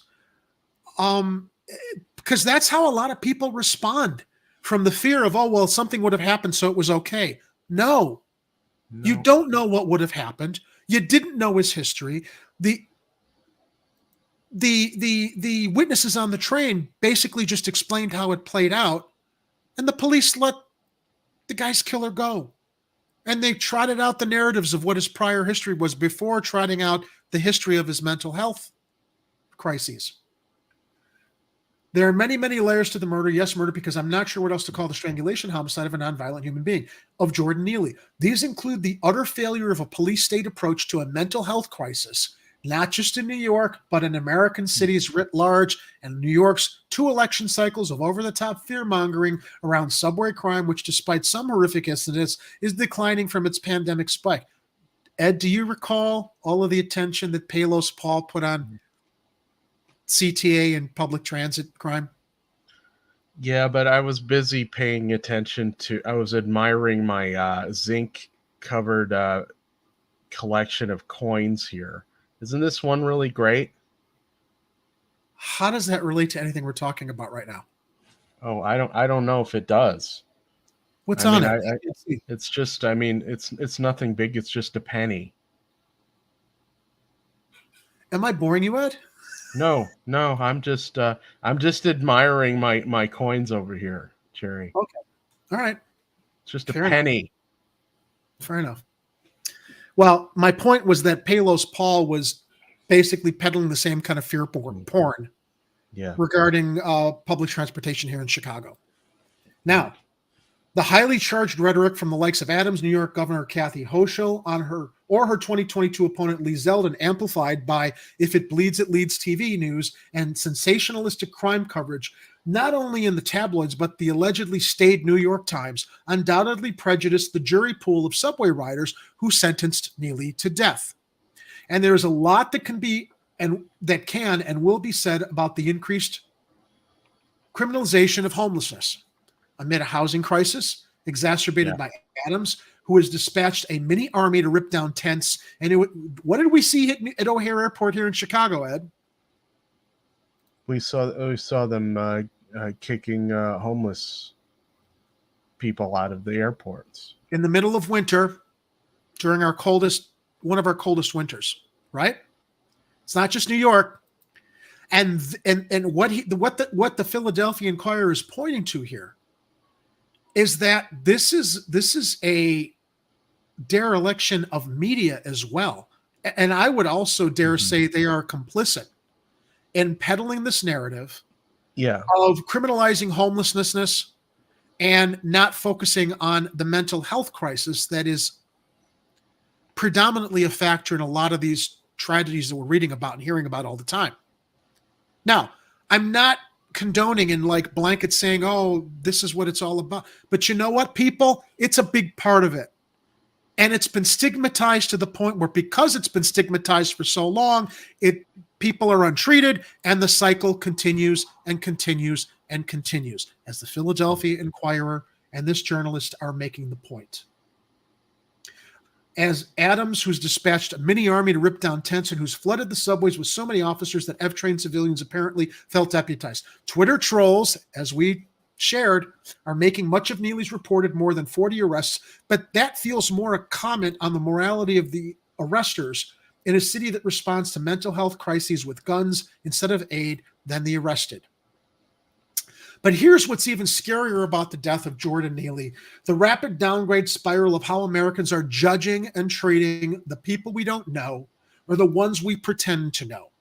A civil society truly depends on the kindness of strangers, as our pandemic-fueled isolation rots into dangerous paranoia with our politics at an 1861 level of distrust. We see the people around us not neighbors, but as targets for our rage. At the doorbell, in the parking lot, at the property line, and now in the underground melting pot of New York City. I think Optimist Press had been quoting from this article, because a couple of these quotes I recognize from the original Twitter feed that we were sharing. Twitter comments. That's why when I thought about Jordan Neely, I also thought about Tucker Carlson, who I like to refer to as Tucker the Fucker. The man who'd been America's most watched cable TV news pundit before he was abruptly fired in the swirl of controversy around his employer, Fox News. At almost the same moment that Neely was fighting for his last breath, Carlson's enemies were leaking one of his texts to offer some insight into the poisoned mind that came into a few million living rooms at 8 p.m. to make sure that angry white Americans channeled their rage onto that night's target, whether it was refugees or transgender people or the unhoused. See where he's going with this, Ed? I wish I could write this well. Although I think he's taking his story a little out of context. He's taking Carlson's story out of context. From my perspective, Tucker Carlson is paid to sow discord in the way that he does. And so while he may have bits of bigotry and racism sewn into his person, I don't think that's what makes him who he is. So when he starts telling a story to basically push the dog whistles that he's been pushing, but at the same time telling people we shouldn't be wanting to kill these people who I keep riling you up with my dog whistles, I think that's him realizing he's gone too far. Well, you know what? Trying to find a way to not get fired while doing it. Well, he did an interview not too long ago that got leaked where he was talking about the fact that he recognized he was a tool of a system that routinely lied. He basically built a career on this. Remember that interview? Yeah. And so that's my what I'm opinion saying. is, no, I understand, I get that, but my opinion is, his self-awareness has come way too late at the expense of the kind of damage that Jon Stewart accused him of back in the late 1990s, early 2000s, when Stewart went on Crossfire. Yeah. That Tucker Carlson and I forgot the other, the left-leaning. Yeah, that's a great video to watch. I'm sure you could still find it on the internet. Look up when Jon Stewart went on Crossfire.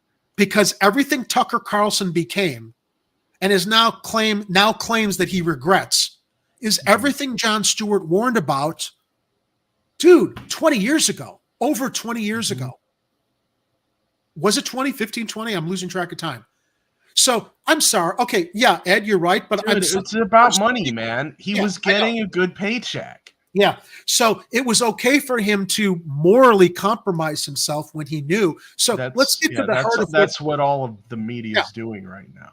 So let's get to the heart of what Carlson said that the Inquirer is referencing. I think it is related, but you guys be the judge. I'm not disagreeing with you, Ed, but here's where the I'm not trying to come to Tucker's defense. That's just the way I see it. Okay. In what Carlson thought would remain a private text to a Fox producer after watching Trump supporters beat up a left-wing protester in late 2020, he wrote, "Jumping a guy like that is dishonorable, obviously." Okay, point taken. It's not how white men fight. How do white men? Oh, I know how white men fight. They choke people out. They put their heels on them, especially if they're people of color. That's how white men fight. Yet suddenly I found myself rooting for the mob against the man, hoping they'd hit him harder, kill him. I really wanted them to hurt the kid. I could taste it. Then somewhere deep in my brain, an alarm went off. This isn't good for me. Really, Tucker? Why didn't that alarm go off as you witnessed what you witnessed? See, here's my thought, Ed. I think it's convenient for him to say this and basically paint himself as having empathy when he has none. I take this as a very contrived text that relayed. There's coverage of this. I think it was either Aaron Motte on Jimmy Dore or with Jimmy Dore was covering this thing, and this author is leaving out the back half of that text. So it's like he doesn't have full context here. He's cutting it off at the part which is convenient for his article here. Okay, so that's why I'm saying that Carlson had more to say. Okay, I thought then somewhere deep in my brain an alarm went off. This isn't good for me. I have context. Okay, so do you know what else followed that? Because it's not in this article. I don't have that readily available. That's why I'm saying. All right. Well, here's what I propose. Here's what I propose. Yeah. I'm going to keep reading the article. Can you see if you can perhaps find that? Maybe even if you can. Let me see if I can find the full. Let's find the video and let's get the full context. But I mean, again, we're talking about the Neely story, and make no mistake, Tucker Carlson has stoked the flames of racial discourse, even if he pretends he doesn't. Okay, with a statement like this, that, he knew somewhere deep in his brain an alarm went off. This isn't good for me. Really? After decades of building your career on this and doing a mea culpa in an interview where you acknowledge, Ed, how could somebody this educated pretend in that other interview I'm referencing he didn't know it was all bullshit? I mean, I grew up in that time watching him knowing it was bullshit. Jon Stewart called him out on his bullshit before he made a career. Okay, so I didn't realize I was manipulated or bullshit. You're a liar. You're a liar. You knew you were lying on Fox News, and it came out in text in the Dominion lawsuit. So this is a guy who routinely lies, but then basically backpedals and acts like he wasn't lying, or that he didn't know any better, or that he was the victim.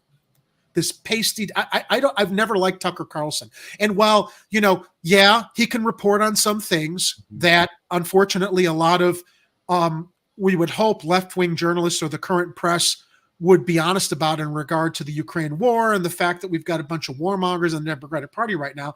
I don't deny him that. As a person, I think I can't stand the guy. I know what he's about and I know what he's doing for ratings. Yeah, he can be right in his reporting sometimes, But that doesn't excuse or condone all this other stuff we're talking about. I've got the entire thing if you want me. Okay. Yeah, let me, you know what? Let me finish the article and let's go to, because I think it'd be interesting. Okay. Because I don't, this is about Jordan Neely, not as much about Tucker Carlson. Yeah. You know, I think what the Inquirer writer's point is that Carlson is a part of this problem. Is a lot of media outlets and news outlets that stoke this criminalization of homelessness and mental illness, or not criminalizing it. They don't reference it while they're basically dismissing these crimes against people, or claiming this is why we need more police on the streets, in absence of actually we need more mental health intervention. We need to focus on the stigma of mental health that's unaddressed everywhere.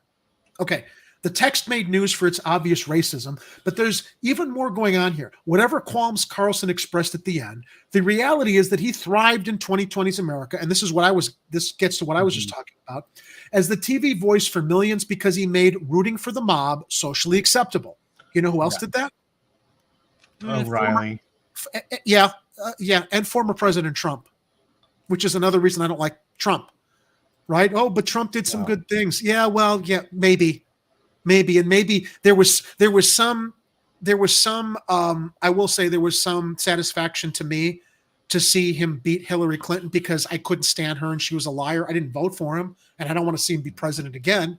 But Trump has done the same thing, making rooting for the mob socially acceptable.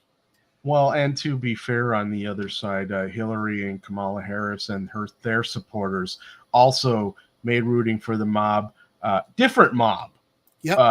Or rooting to hurt the mob socially acceptable. So it's different teams rooting for the similar tactics. Agreed. Tucker thrived in the 2020s America as the TV voice for millions because he made rooting for the mob socially acceptable, telling his viewers that it's okay if you wanted them to hurt the kid. That poison is permeating our society. Even in a blue city subway car where probably fewer had ever even watched Fox News, in New York's left coast, allegedly liberal twin city of San Francisco, where we see the homeless situation completely unaddressed, in former drinker of the House Pelosi's own district. Yeah. Like the city's ex-fire commissioner was caught on video spraying mace on homeless people who are minding their own business. It's past time to ask ourselves, is this what we're coming to? It's time to start asking why. Meanwhile, for folks still clinging to a conscience, it's hard to say what is more stunning, the mob mentality that strangled Neely to death, or the cops and the mayor and the governor and the New York Times editors who've gone completely numb to just how unspeakably awful that was. We can't bring Jordan Neely back, but we don't have to live like this. The delayed justice of treating a homicide as a crime when the victim was a black homeless man would be smart. But we can also start taking seriously the handful of candidates in elections as early as this month who believe a mental health crisis in our cities means spending money on skilled responders and not more overtime for armed and poorly trained cops, as we've seen here in Chicago. America's newsrooms can also start asking themselves whether it's the pursuit of clicks or just laziness that leads to printing stereotypes and police lies about homelessness or crime rather than investigating the truth. And maybe it would help if all of us took a second to ask ourselves what we would have done on that F-train Monday. Even Tucker Carlson knew rooting for the mob isn't good for me, quote unquote, but what it's doing to America is much, much worse. And there have been protests across the country now in response to this, in response to the fact that his killer was released. And there are a lot more unanswered questions that are going to need to be addressed, because a lot have been fearful that this could turn into another George Floyd moment. And of course, Ed, bring up the Babylon Bees tweet. They're not helping. Yeah, they're not helping. Where the hell? Feeding into that mob mentality. Shame on the Babylon Bee. Babylon in Sacramento, California, who shared this. Hitler exonerated after footage discovered of him moonwalking on the subway. Does Babylon Bees like a paper of record, I believe, aren't they? They're a parody publication. Oh, are they? Maybe I'm similar to the Onion. Okay, I'm mistaking them for the Sacramento Bee. My mistake. Yeah. Maybe that's who they're parodying, the Sacramento Bee. All right. Well, Okay, so you know what? Context. I thought that this was actually somebody at a news organization saying they're actually okay. So you know what? They're actually mocking what we were talking about on social media. How those that are condoning what happened is acceptable would probably also do this. So shift in the narrative of this particular. Yeah, this essentially is like how authoritarians would mock victims. Right. And instead they're making Jordan Neely out to be the Hitler character in this, and I'm like, no, you got that totally wrong. Totally wrong. And then lastly, this is what we're talking about with how the police department. Oh, go ahead. Before we get too far into this, can I show you the Tucker Carlson thing? Yes. Sorry. Really quick? Okay. Because I just wanted to notice that we're halfway into this thing here where he says then somewhere deep in my brain an alarm went off. This isn't good for me.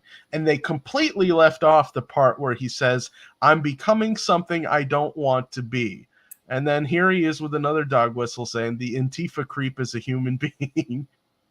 Much as I despise what he says and does, much as I'm sure I'd hate him personally if I knew him, I shouldn't gloat over his suffering. I should be bothered by it. I should remember that somewhere somebody probably loves this kid and would be crushed if he was killed. If I don't care about those things, if I reduce people to their politics, how am I better than he is? Do you take that as sincere, Ed? I do. I understand with a grain of salt, because I understand that this entire thing is peppered with dog whistles, because it sounds to me, at least the way I perceive this, is that he is trying to get through to the people he's been feeding dog whistles to forever. And at one point on January 7th in 2021, something got too real for him. Well, you know what? It's too fucking late as far as I'm concerned for his mea culpas and his sudden self-awareness, given how he's profited off of this for decades. But you get where I'm coming from with this, though. I do, but again, I don't think it's as. I think you give him benefit of the doubt, and that's what I love about you, Ed, is that you're far more forgiving than I am, because you're a good guy. I mean, and it's not about being good or bad or being naive. It's not about I admire you for giving him benefit of the doubt, but I remember watching this guy as far back as as what was the Crossfire days, right? And for this guy to suddenly have his come to Jesus moment. Do you remember when we were analyzing Donald Trump's pledge for how he was going to help the homeless? Remember? Yeah. Well, he was talking about how he's going to help them while at the same time disparaging them. Right. It's a similar type of approach. That's why, to me, I think that they're relying on, well, I have to make myself look good, because you know what? No one who really was sincere about the thoughts there or with what Trump was saying would also engage in the dog whistling disparagement of the people that they were referencing in their observation, whether it was Trump with the homeless, talking about how dirty they were and, this and that, or Tucker Carlson here with his very, I could hear the dripping snide sarcasm in his voice that I also saw in the video that somebody shared on social media of him abusing one of his staff members. He's just he's a snotty asshole is what he is. And his snotty asshole persona has fed into everything that I think the Philadelphia Inquirer was commenting on in regards to how it's helped fuel this descent into insensitivity and absolute soullessness, honestly assessing how we need to take care of each other. Okay. Whenever possible, I try to remind myself that I think everyone is capable of redemption. At least I think most everyone is. So when I see little glimpses of it in people, even if, and to be fair, I don't watch Tucker Carlson. I never watched him on a regular basis. The only time I ever really saw content from him is when people on the left got on there to talk on his platform because nobody else would let them on a mainstream media platform. And so don't you think that was a calculated thing, Ed? Okay, let me also. Oh, absolutely. Okay, so him having Jimmy Dore on his show. Okay, yeah, it's wrong that quote unquote left-leaning networks like MSDNCIA or the Clinton News Network won't have actual true leftists on to argue and debate with those neoliberals claiming they're Democrats and leftists and liberals. What's really going on? Tucker knew how to, that's the thing about him that's calculated, that I know what he was doing and I don't like it. And that feeds into, what did that do, Ed? That bought you benefit of the doubt with him. And I think that's the kind of and he was the only voice on the network that was anti-war. And it was the combination of those things with whatever opportunity Fox felt to finally get rid of him, regardless of the fact that he was the #1 show on their network. And, and the ratings have tanked since then. I give him a lot of credit for being anti-war, but it doesn't mean, in my mind, I think he's a soulless, snotty, career climbing racist, personally, because he's fed into that as Trump did, making all of this ugliness acceptable and using dog whistles to advance his career and advance whatever they want him to do at Fox News. I have a hard time. I have a harder time forgiving than you do, and I respect that and I admire that about you. I don't want to miss some comments in the chat. Art shares with Neely. This was a cry for help that will never be answered at a national level. Thank you, Art. And Andrew, see, this kind of, without dismissing what you said, Ed, this is kind of how I feel. People like Tucker have no empathy, no conscience, so we should bring them to heel. Same goes for Hillary. I just see them as opportunists who are calculatingly doing things, as Tucker did with bringing leftists on his program, to basically get let's listen to Tucker Carlson now. No, he's repulsive. And he's got a career showing how repulsive he is and what a career climbing, serving his own agenda, serving his own career. My opinion. Okay. I mean, look, everybody can have a different take on Tucker Carlson. Like I said, I was not a regular viewer of his content. I wasn't either. I'm not as affected by that previous experience as others are to be able to take individual moments of his show or individual opportunities for people to be able to speak to his base and his audience to get them to see things in a different way. So I feel that it is worthwhile for people to make efforts to get, to break into shows on mainstream media when you have those opportunities. If you think it's going to get through to people, it doesn't necessarily have to be the host. But if you're able to speak your piece, like Jimmy Dore has been able to, and talk about the things that I think most people agree with, regardless of where you feel you are on the left or the right or the center, or whether you may be a little more complicated in your politics, I think it's worthwhile to have the conversation. And so even if it's someone who has a whole bunch of positions that you don't agree with, if you're able to convince them on one thing when you have that opportunity to your way of thinking, you should do it. I absolutely agree with you, Ed, on that point. And I think it was fantastic. And I really enjoyed the first time Jimmy went on Tucker's show. They had a long conversation back and forth. I really dug it. Okay. Because even in that moment where Jimmy was talking about his background and Tucker was giving him the floor, I appreciated that Tucker was giving him the floor, even though they did see some things differently. They obviously saw a lot alike. But let me tell you something else, though. I've noticed Jimmy going on a lot of these right-wing shows, because Jimmy holds the left accountable, not the left. Jimmy holds the Democratic Party and what claims it's left accountable. He draws a lot of Republicans to watching him because he's critical of the Democratic Party. Those same Republicans that are like Tucker are not as critical of the right and the Republican Party. So basically, it's like a gangbang, right? And I think that that's a very calculated effort by Tucker. I think while it's great, he opened up the conversation for someone like himself and Jimmy, who are differing on different things, but agreed on as much alike. I think the continued, I speculate that there's a lot of Tucker continuing to do that. There's a lot of I just had the word in my mind and it just escaped me. It can be a bit self-serving for Tucker and his professional status, acting like. Do you think behind closed doors Tucker fully agrees with all the stuff he pretends he does with Jimmy or other leftists come on his program? I mean, he would not never necessarily, but I also don't think he fully agrees with all the crap he's been shoveling at people either. But he's been, I think, now he's backpedaling and acting like he was innocent when he engaged in it.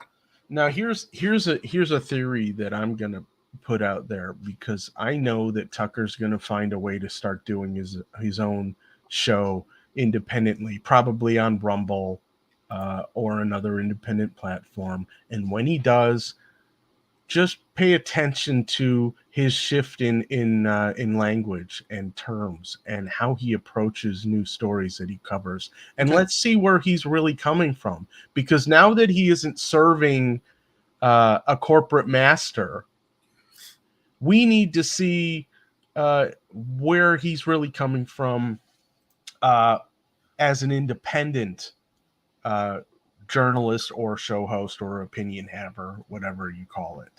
And I think that'll time will tell as to what he's going to end up doing to the media landscape. When he was a journalist on CNN in the old Crossfire days, for him to come forward now and act like he's all surprised at the weapons of mass destruction lie, that even at the time, Ed, I remember, because I was a big anti-war activist back then, when Colin Powell trotted out all that evidence, and there were so many left-leaning news sources, actual real left-leaning liberal news sources at that time, that haven't completely compromised themselves to serve the current iteration of what the left and the Democratic Party is, okay? He accepted the lies. He was in an echo chamber because he was a Republican. And I'll grant you this. Let's see where he goes. Let's see how he starts covering things. I would bet pizza, though, not a whole lot's going to change. I mean, he's going to have these self-aware moments where he's suddenly surprised and shares his surprise. He couldn't have been duped, blah, blah, blah, blah, blah. But he knows his audience and he knows where all this is going to come from. And it's going to be to continue to toss out the red meat and blow on the dog whistle to keep attracting his followers and those who've been fans of his for his entire career, whether it was on CNN, MSN, or Fox, or wherever he ends up now. Yeah, no, and then we'll find out. And when he starts getting sponsorships, who he's getting sponsorships from. Yeah. Whether it's going to be one of those prepare your meal at home companies, or whether he ends up taking money from Pfizer and a bunch of drug companies. Yeah. So, all right, so wrap. We're kind of getting to the end of the Neely story. And I don't know that we're going to go into all the other stories I've got in the show notes other than just quick comments. But all right, so apparently the Daily Mail accidentally leaked the last name of Jordan Neely's killer. Daniel Penny is his name, on a photo caption hours before he was actually identified. So now it's confirmed that news orgs had his name for some time, but did not release it to protect him. Protect him from what? If they all accepted it was okay for him to kill this guy until suddenly the truth came out. I mean, that to me tells me that there's literally an organized effort to suppress the truth. Announce his name. Don't go in. If you're going to talk about Neely's past criminal record, talk about his mental health record as well. All of this should have come out on the second day. Let's give him 24 hours to get to the facts. But as we go ahead. What's shocking is that they didn't take the guy into custody to decide if they were going to press charges on him. Yeah. Because, I mean, how do you not? Opening up another tweet from a witness at the scene of the Jordan Neely murder. You don't have to bring it up. It is looking more and more like the entire Neely was threatening narrative came from one cop who gave a local NBC affiliate false quotes. Actually, you can open that up if you want. I'm just trying to open up the third Twitter link that speaks to how law enforcement immediately started painting this picture of Neely as some kind of a dangerous criminal. So he got what was coming to him. Which one was that? It's the second link under Neely was threatening narrative came from one cop.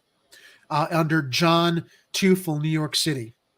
Oh, that's the one that says, okay.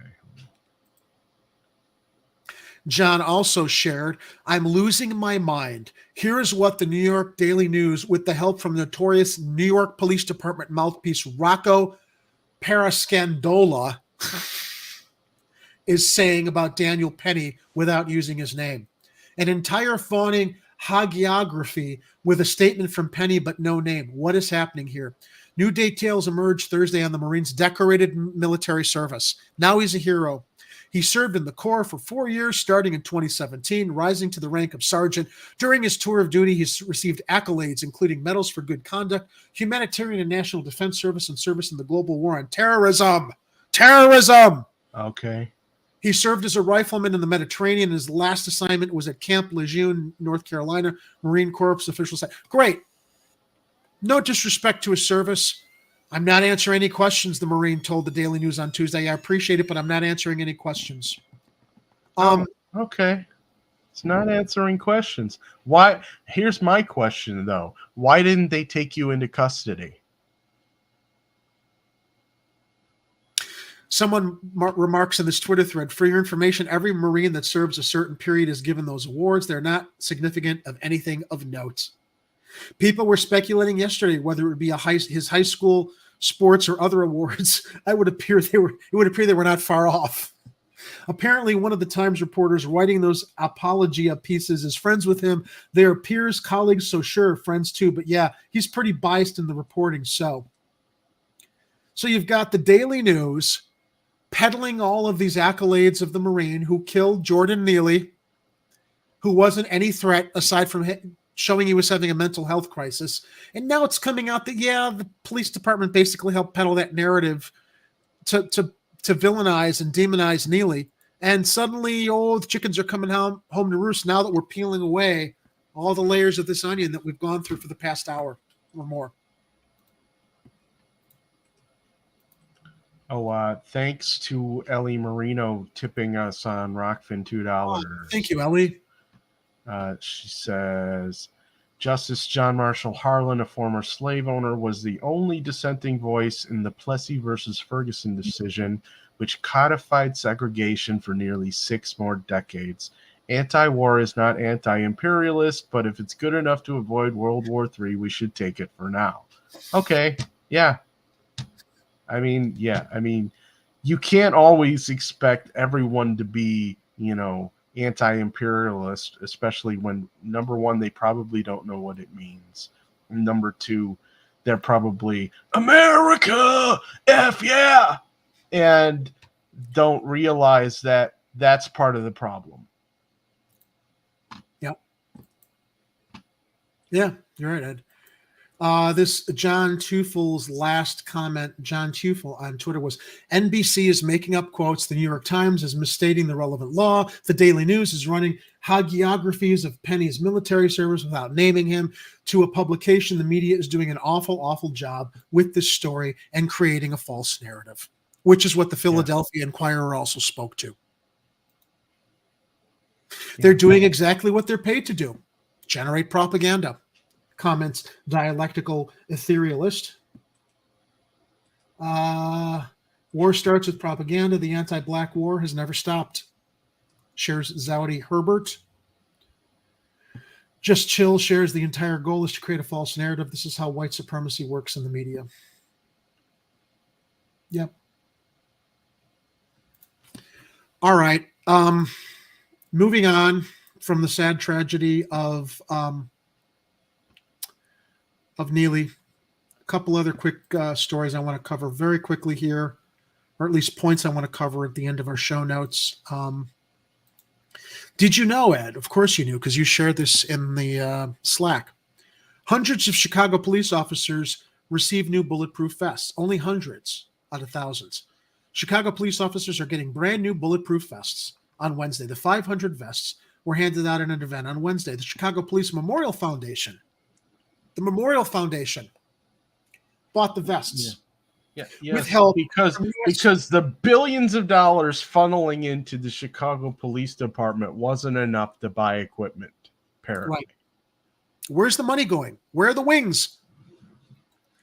Exactly. That's the point we want to make. The Chicago Police Memorial Foundation bought the vests with the help of U.S. Representative Mike Quigley, who helped secure funding.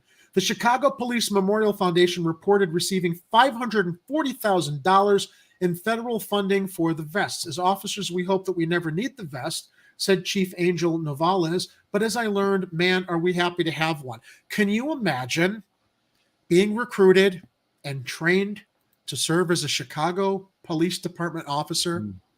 You have to buy your own vest. Yeah, but that surplus military vehicle stuff, that's all free, though.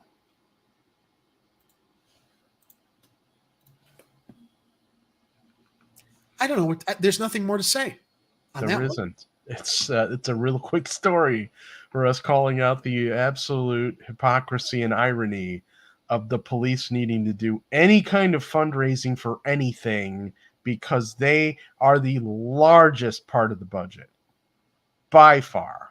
Yeah. One other story. Again, thanks, Ed, for sharing this in Slack. Now, this is interesting to me because as someone with a disability, I have my handicap placard hanging from my rearview mirror, and I didn't realize I could get pulled over for that. So yeah, you're not supposed to hang it while you're driving. My mom taught me that because she has one of those placards too. She only uses it when she goes to park for grocery shopping, and she tells me, she's like, "You're not supposed to drive with it hanging from the mirror. You only put it up once you've parked." But you know what else is in that? You know what else is in that field of view, though? Yeah. The Illinois toll transponder. That's true. If you have a camera facing forward to protect yourself from any accidents or hopefully not hitting pedestrians to show you weren't in the wrong if that happens, and a radar detector. All of those things actually are in that same field of view. So while they're on my windshield, I don't worry about my handicap placard because I'm like, it's probably not even seen. But it surprised me that there's a ban on things hanging from the rearview mirror because apparently, so long as they can collect their tolls, it's not a big deal for the transponder to be there in the same place that something hanging from your mirror would be. So interesting too, this is reported by KTVI St. Louis, not anywhere in Chicago. I've been noting a lot of news sources in other states reporting on stuff in Chicago that I'm surprised isn't covered here. I found one publication in Chicago, but it was behind a paywall. Okay. And it wasn't the newspaper or a regular publication. Well, this comes from Cole Henke at KTVI TV St. Louis. Ban on Illinois law enforcement stopping drivers over objects hanging from rearview mirror heads to the governor's desk. In Illinois, it's illegal to hang anything from your rearview mirror in your car, as Ed shared, his mother shared. And I loved the invitation. Does she really sound that way? Not exactly, and she's probably going to kick my ass if she watches this episode. I think you should read the next paragraph. It doesn't matter, and the rest of the article in her voice for us. As a fake old mom voice. Yeah. Okay, this is just a generic old mom voice. This is not how my mom sounds. It doesn't matter if it's a decoration or an air freshener. State law says you could get pulled over and fined for having anything hanging from your mirror. The logic behind the law is it can obstruct your view while driving. But not tollway transponders. No, not tollway transponders. Because those are important. All right, so a bill supported by Secretary of State Alexei Giannoulias passed out of the Senate Thursday that would change the law so police can't pull someone over for solely having something hanging on the rearview mirror. Well, there's something good Alexei is doing. I was never a big fan of his, but I mean, I think Alexei's big claim to fame rising in Illinois politics is that he used to play basketball with Barack Obama. That's all I ever heard about through any of his campaigns. He was friends with and played basketball with Barack Obama. So naturally, he's now Secretary of State. There's absolutely no data to support that pulling people over for an air freshener or a rosary hanging from their rearview mirror reduces violent crime or prevents accidents. Sure. Secretary Giannoulias said, all right, he's right. Amending the current law will not jeopardize public safety. Instead, it will result in a greater equity on the road and improve relationships between police and community by eliminating pretextual traffic stops that disproportionately affect people of color. All right, you know what, Alexei? In other words, we're cutting down on the bullshit pullovers. Yeah, the bullshit pullovers that cops will only enforce against people of color driving. Because you know what? For the, I don't know how many years I've been driving, and well, let's see, I got back in 2007. I've never been pulled over for my handicap placard being, and I never take it down from my rearview mirror. So he's got a point. Why would they hassle you for that? The white guy. You know? Yeah. Oh, if constitutional conservative were here, you know, he'd be talking. I'm playing the race card. I wonder where he is. I haven't seen him in the last couple shows. Yeah, I hope Lou's okay. Yeah, I got to check in with him and see what's going on with him. I mean, he might be vacationing in Palos Heights. I don't know. The bill. Did you see all of the campaign workers that Palos Paul stiffed? You know where they're picketing in front of his house in Bridgeport. I got news for y'all. His apartment, you mean? Yeah, the apartment he's already vacated. He ain't there. Yeah, you want to go picket? Go to Palos Heights. That's where you're going to find him. Yeah. Or look for a place where they're trying to privatize schools, because you'll probably find him there.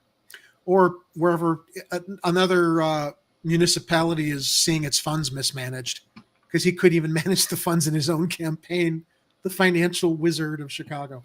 All right, so Giannoulias went on to say, we need to do everything we can to reduce the need for police interactions with people for nonviolent and non-threatening violations. Representative LaShawn Ford, the bill's House sponsor, Democrat of Chicago, said, there's no reason for police to pull over a vehicle just because they have an air freshener on their mirror or for many other minor infractions. And again, if they were going to enforce it equitably, we shouldn't have to have toll transponders up there to continue paying for roads that I thought were paid for decades ago. The 11 no votes were all Republicans. Of course. This bill allows for a driver to drive anywhere with a fully obstructed view. Senator Steve McClure, Republican of Springfield, said they can't see out of the front windshield with an air freshener. And law enforcement, to save the life of someone who's walking in a crosswalk, cannot stop them so they don't kill someone. Hey, Representative Steve McClure, go jerk it somewhere else with your literal like excitement at being able to pull people over for the air freshener as opposed to the transponder that the state of Illinois is making all that money off of with the constant tolls that you're raking in. The bill now heads to Governor J.B. Pritzker's desk. All right.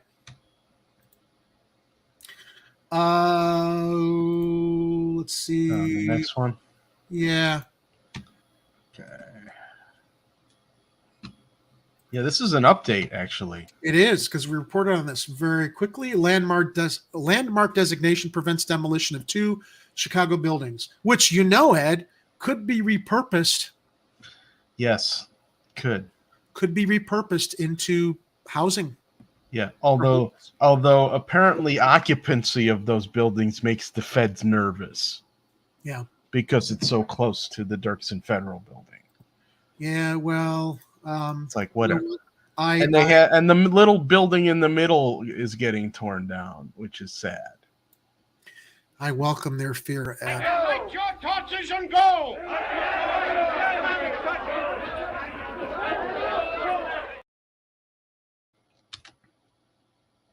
All right, so the quick update is this. The federal government is deciding what to do with 3 downtown vacant buildings it owns, but the Commission on Chicago's Landmarks voted unanimously Thursday to give the Century Building and the Consumers Building temporary landmark status until the final meeting takes place later this year. The 16-story Century Building was originally called the 20th Century Building and was built in 1915. at 2002 South State Street. It was designed by Halliburton Roche. The 22-story Consumers Building was built in 1913 at 220 South State Street, and it was designed by Jenny, Mundi, and Jensen. Both buildings, ladies and gentlemen, reflecting the rich character and architectural history of the city, and they should not be torn down. They can easily be repurposed with some imagination and prioritization. There's no reason to tear these buildings down. Maurice Cox, Commissioner of the Chicago Department of Planning and Development, said City Hall has always wanted to see historical downtown buildings redeveloped into hotels, residential space, and entertainment and cultural venues. The U.S. General Services Administration had planned to demolish the buildings for safety reasons. Yeah, I still don't get that. I mean, they really got to tell us what the hell their problem is.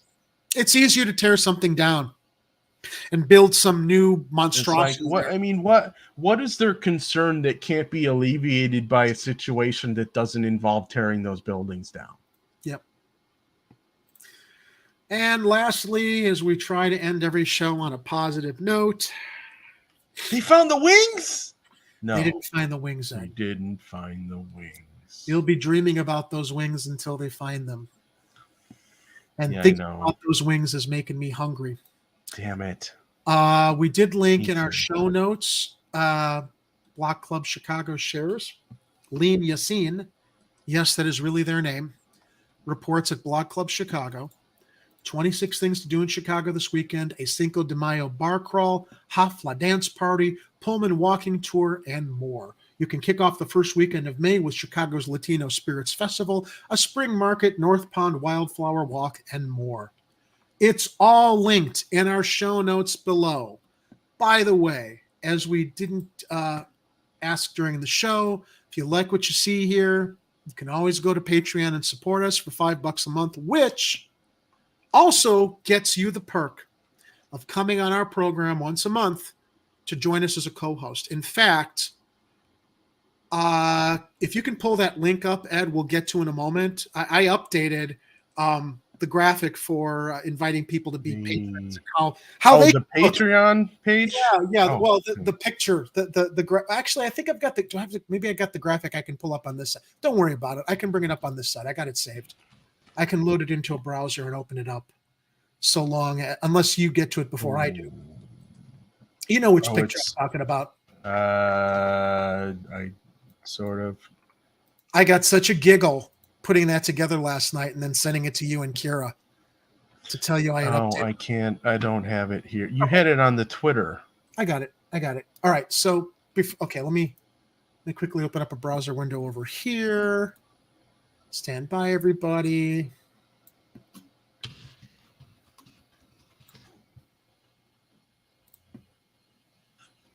All right, I'm going to share my screen. Ladies and gentlemen, before we get to this final story of all the great things you can do here in Chicago this weekend, I want to share with you, I got it, for $5 a month, supporting us on Patreon, you too can join us as a guest host of the program.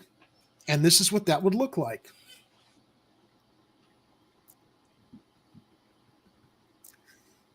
Hey, Jerry, does that mean that Lori owes us $5? Yes. I managed to find exactly the screen grab where it looked like she was behind the pane of an aquarium. Yeah, very much. So, ladies and gentlemen, remember, if you want to be a guest co-host on the show, as well as support everything we do here, entertaining you with, what is it now? Almost past 3.5 hours of entertainment on a Friday and 2 hours of entertainment on a Tuesday. We make up for the fact we're not on every night. Support us for $5 a month at Patreon and join us. Yeah, please support us on patreon.com/Chicago Corner. And I'm starting to wonder if we keep stretching these Tuesday and Friday shows to like multiple hours. Maybe we ought to split them up and do more days, or think about it. I wouldn't know. Probably not. I don't know if it's possible. Well, you work during the days, and I'm working for clients or working for myself during the day. So I think we bundle everything into our Tuesdays and Fridays because literally that's when we have time to do this. That's true. So I don't mind going late on Fridays. I got nothing else to do. Although I might go 11, 13. They might have overnight shows of Guardians of the Galaxy. I might go check that out tonight. Maybe not. Oh, I haven't seen that yet either. It opened tonight. Yeah. They're probably running late shows because it's opening. Although I still got to see the Ant-Man debacle. No, you don't. I don't know if that's really going to matter if I go see Guardians first, though. Nope. It was probably not. Paul Rudd, great actor. Evangeline Lilly, love her too. I mean, it had a great cast. It was just a really So I'll just wait for that one to get to streaming and then go see Guardians in the theater. I wouldn't even pay for it on streaming yet. I would go download it, but I didn't say Well, that. I mean, I didn't say I was paying. All right, let's get into a quick overview really quickly of along with going to see. Although I'm kind of torn. I don't want to go patronize Guardians of the Galaxy because I don't like the director James Gunn. Yeah. He's completely fucking shit up over at DC, Warner true. Brothers movies. So maybe I'll see if anybody's uploaded it to Pirate Bay as a pirate stream tonight somewhere. No, that's we can't be telling people that we're doing that though. I didn't tell anyone I was doing it. I said I was going to go look and see if it was there. I didn't say if I was going to download it. So just for informational purposes. Exactly. Okay. Because I'm the bad boy of Chicago Corner. Mm-hmm. All right, so really quickly, what's happening? Pilsen Cinco de Mayo Bar Crawl and Block Party. That's on Saturday. Salon Kawakib and Dorothy Hafla Dance Party on Sunday. Can you bring that screen up? I think I inadvertently shut it down. We just scroll through. Let me see if I still have that tab. Stand by. The Mother's Day Artisan Collective Market on Sunday. Here we are. 10th Annual Greater Englewood Unity Day on Saturday. Hyde Park Art and Centered Wellness Event on Saturday. Mother's Day Pop-Up Shop on Saturday. Historic Pullman First Sunday Walking Tour on Sunday. Melanated in America Stories film screening on Saturday. Uptown Chamber of Commerce 100th anniversary party Friday. Melanated maybe? Yeah. The Wildflower Walk on Saturday. Lincoln Park's running tour, Craft of Color picnic, Mental Health Awareness Day at the Bronzeville Children's Museum. Oh, I'm aware. We're very aware. If we haven't made that really clear during tonight's broadcast. Yeah. Panther Women, an Army for the Liberation, Thursday through Saturday at the Davis. A play honoring Revolutionary Black women. Spring Open Mic and Market, Latino Spirits Festival, Music Inc. Spring Fundraiser, 3 Abs Book Club, Tiny Beautiful Things, Purple Palooza. The list goes on. Wait. Purple Palooza? What is Purple Palooza? Rock out with Chicago musicians Chaotic Drumline, Amayo, Earth Radio, Queen Ari, and more to raise awareness of and support the city's homeless youth population. All right, that's a good one there. Glad you caught that. Saturday from 2 to 6. Food, drinks, music, raffles, and more. General admission tickets are $45 online and $65 at the door. All proceeds go to Stand Up for Kids Chicago, a Lakeview-based nonprofit working to end the cycle of youth homelessness. There's a weaving workshop. Learn how to weave with Chicago-based textile artist, painter, and art educator Brianna Bibbs. Looms, yarn, and other materials will be provided. There he is with his dog. Kobe's Derby Day dog party and contest. That's what that picture's for. Oh, so that's Cody, perhaps. Yeah, at Cody's Public House. Yoga Mosa, Yoga and Chill. On Saturday, Love Fest with Oppie Visionaries and Allies. Chicago Athletic Association on Sunday. A lot going on this weekend, everybody. The weather should be warming up. Lost and Found Storytelling on. I know we're scrolling fast, but you guys can find this link in the show notes, and it's at blockclubchicago.org. That's right. A lot to do. We want to leave people on a good note after that exhausting news roundup of pretty important issues, though, that I think were worth covering tonight. I know we didn't go cover a lot of stories. We had 2 primary topics being the migrant crisis as well as the, which also kind of connected with the homeless crisis and the mental health crisis and in New York. And these stories kind of interwove with some of the other stuff going on in the city. So it's not like we weren't staying related to things going on here. I mean, we're still, we're 10 days out now, right, Jerry? 10 days out until Lori's gone. Yep. So we get a new mayor, and then we get to see what he can do. Do y'all like my new backdrop? Yes. I was like, oh man, I hope I have that one on my tab when we flip between the two for the different reactions. And then I was like, oh yes, it is in there. It's there. Well, here I am. Yeah, because then I can just like flip over to the Tuesday tab and Jerry won't even know I did it. Oh, is that what you're going to do to get your clips up? You gotta be fucking kidding me. All right. Let's go back to Monday since I'm going to take us out. Take us into. Wait, one more. One more. You know I love you, baby. I wouldn't leave you. It wasn't my fault. You miserable slug. You think you can talk your way out of this? You betrayed me. No, I didn't. Honest. I ran out of gas. I had a flat tire. I didn't have enough money for cab fare. My tux didn't come back from the cleaners. An old friend came in from out of town. Someone stole my car. There was an earthquake. A terrible flood. Locust. It wasn't my fault, I swear to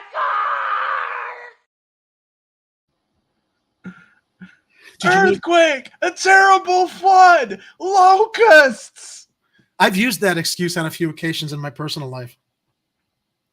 Do you know Carrie was honored with a post-mortem star on the Walk of Fame this week?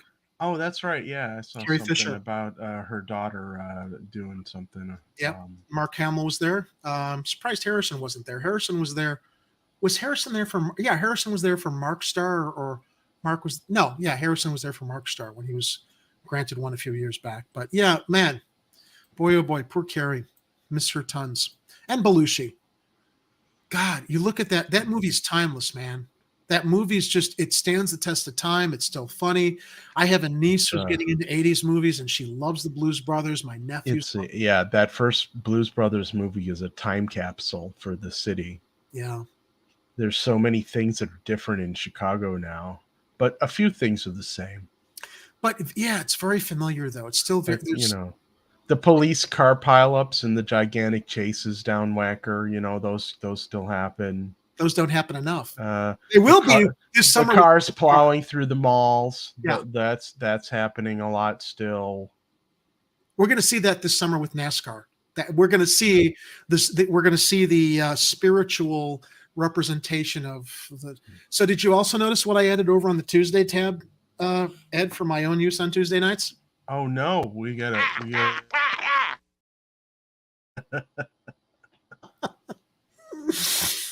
Yeah. You ever want to punctuate anything? Yeah, that's a good one to have.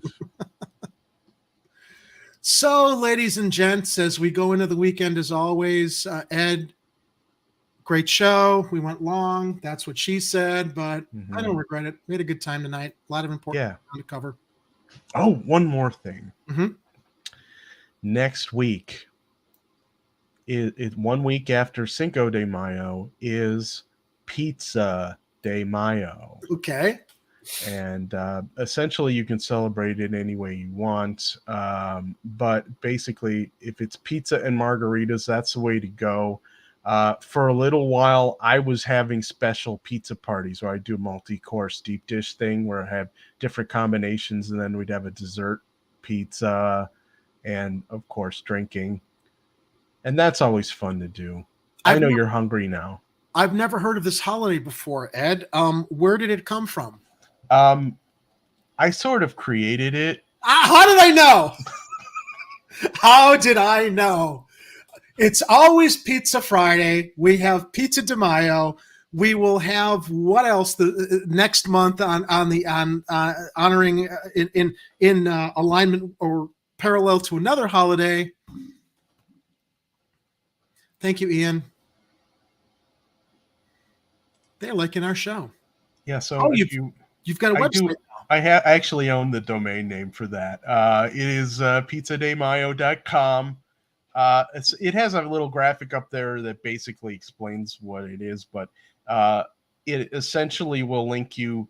If you click on the big image in there, it'll link you to all the stories that I posted on realdeepdish.com about my Pizza de Mayo happenings. And so there will be photos and stuff of the different things. I think there was an Elvis deep dish I did one time with a peanut butter crust, and it had like chocolate and bacon and bananas and custard. It was awesome.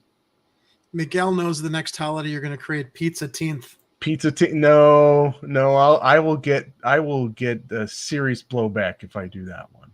Pizza of July. Yeah. But Pizza Dependence Day. That makes sense.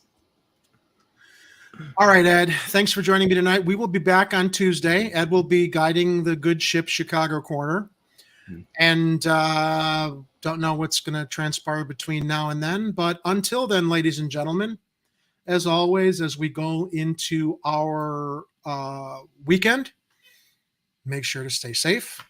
Make sure to watch out for each other. Pizza. Oh, my God. It will never end. Watch out for each other. Be vigilant. Take care of each other. And remember, if it's happening on the streets, you'll hear about it here on Chicago Corner. Stay safe, Chicago. Get out of here, you dago bastard. Go on, get your ass out of here.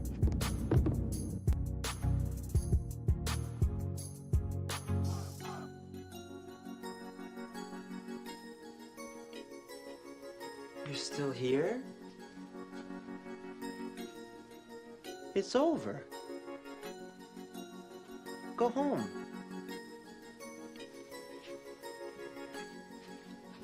Go. The views and opinions expressed in this program are those of the speakers and do not necessarily reflect the views or positions of any entities they represent. If you would like to be a guest on Chicago Corner, please email our host, Jerry, at chicagocorner.tv.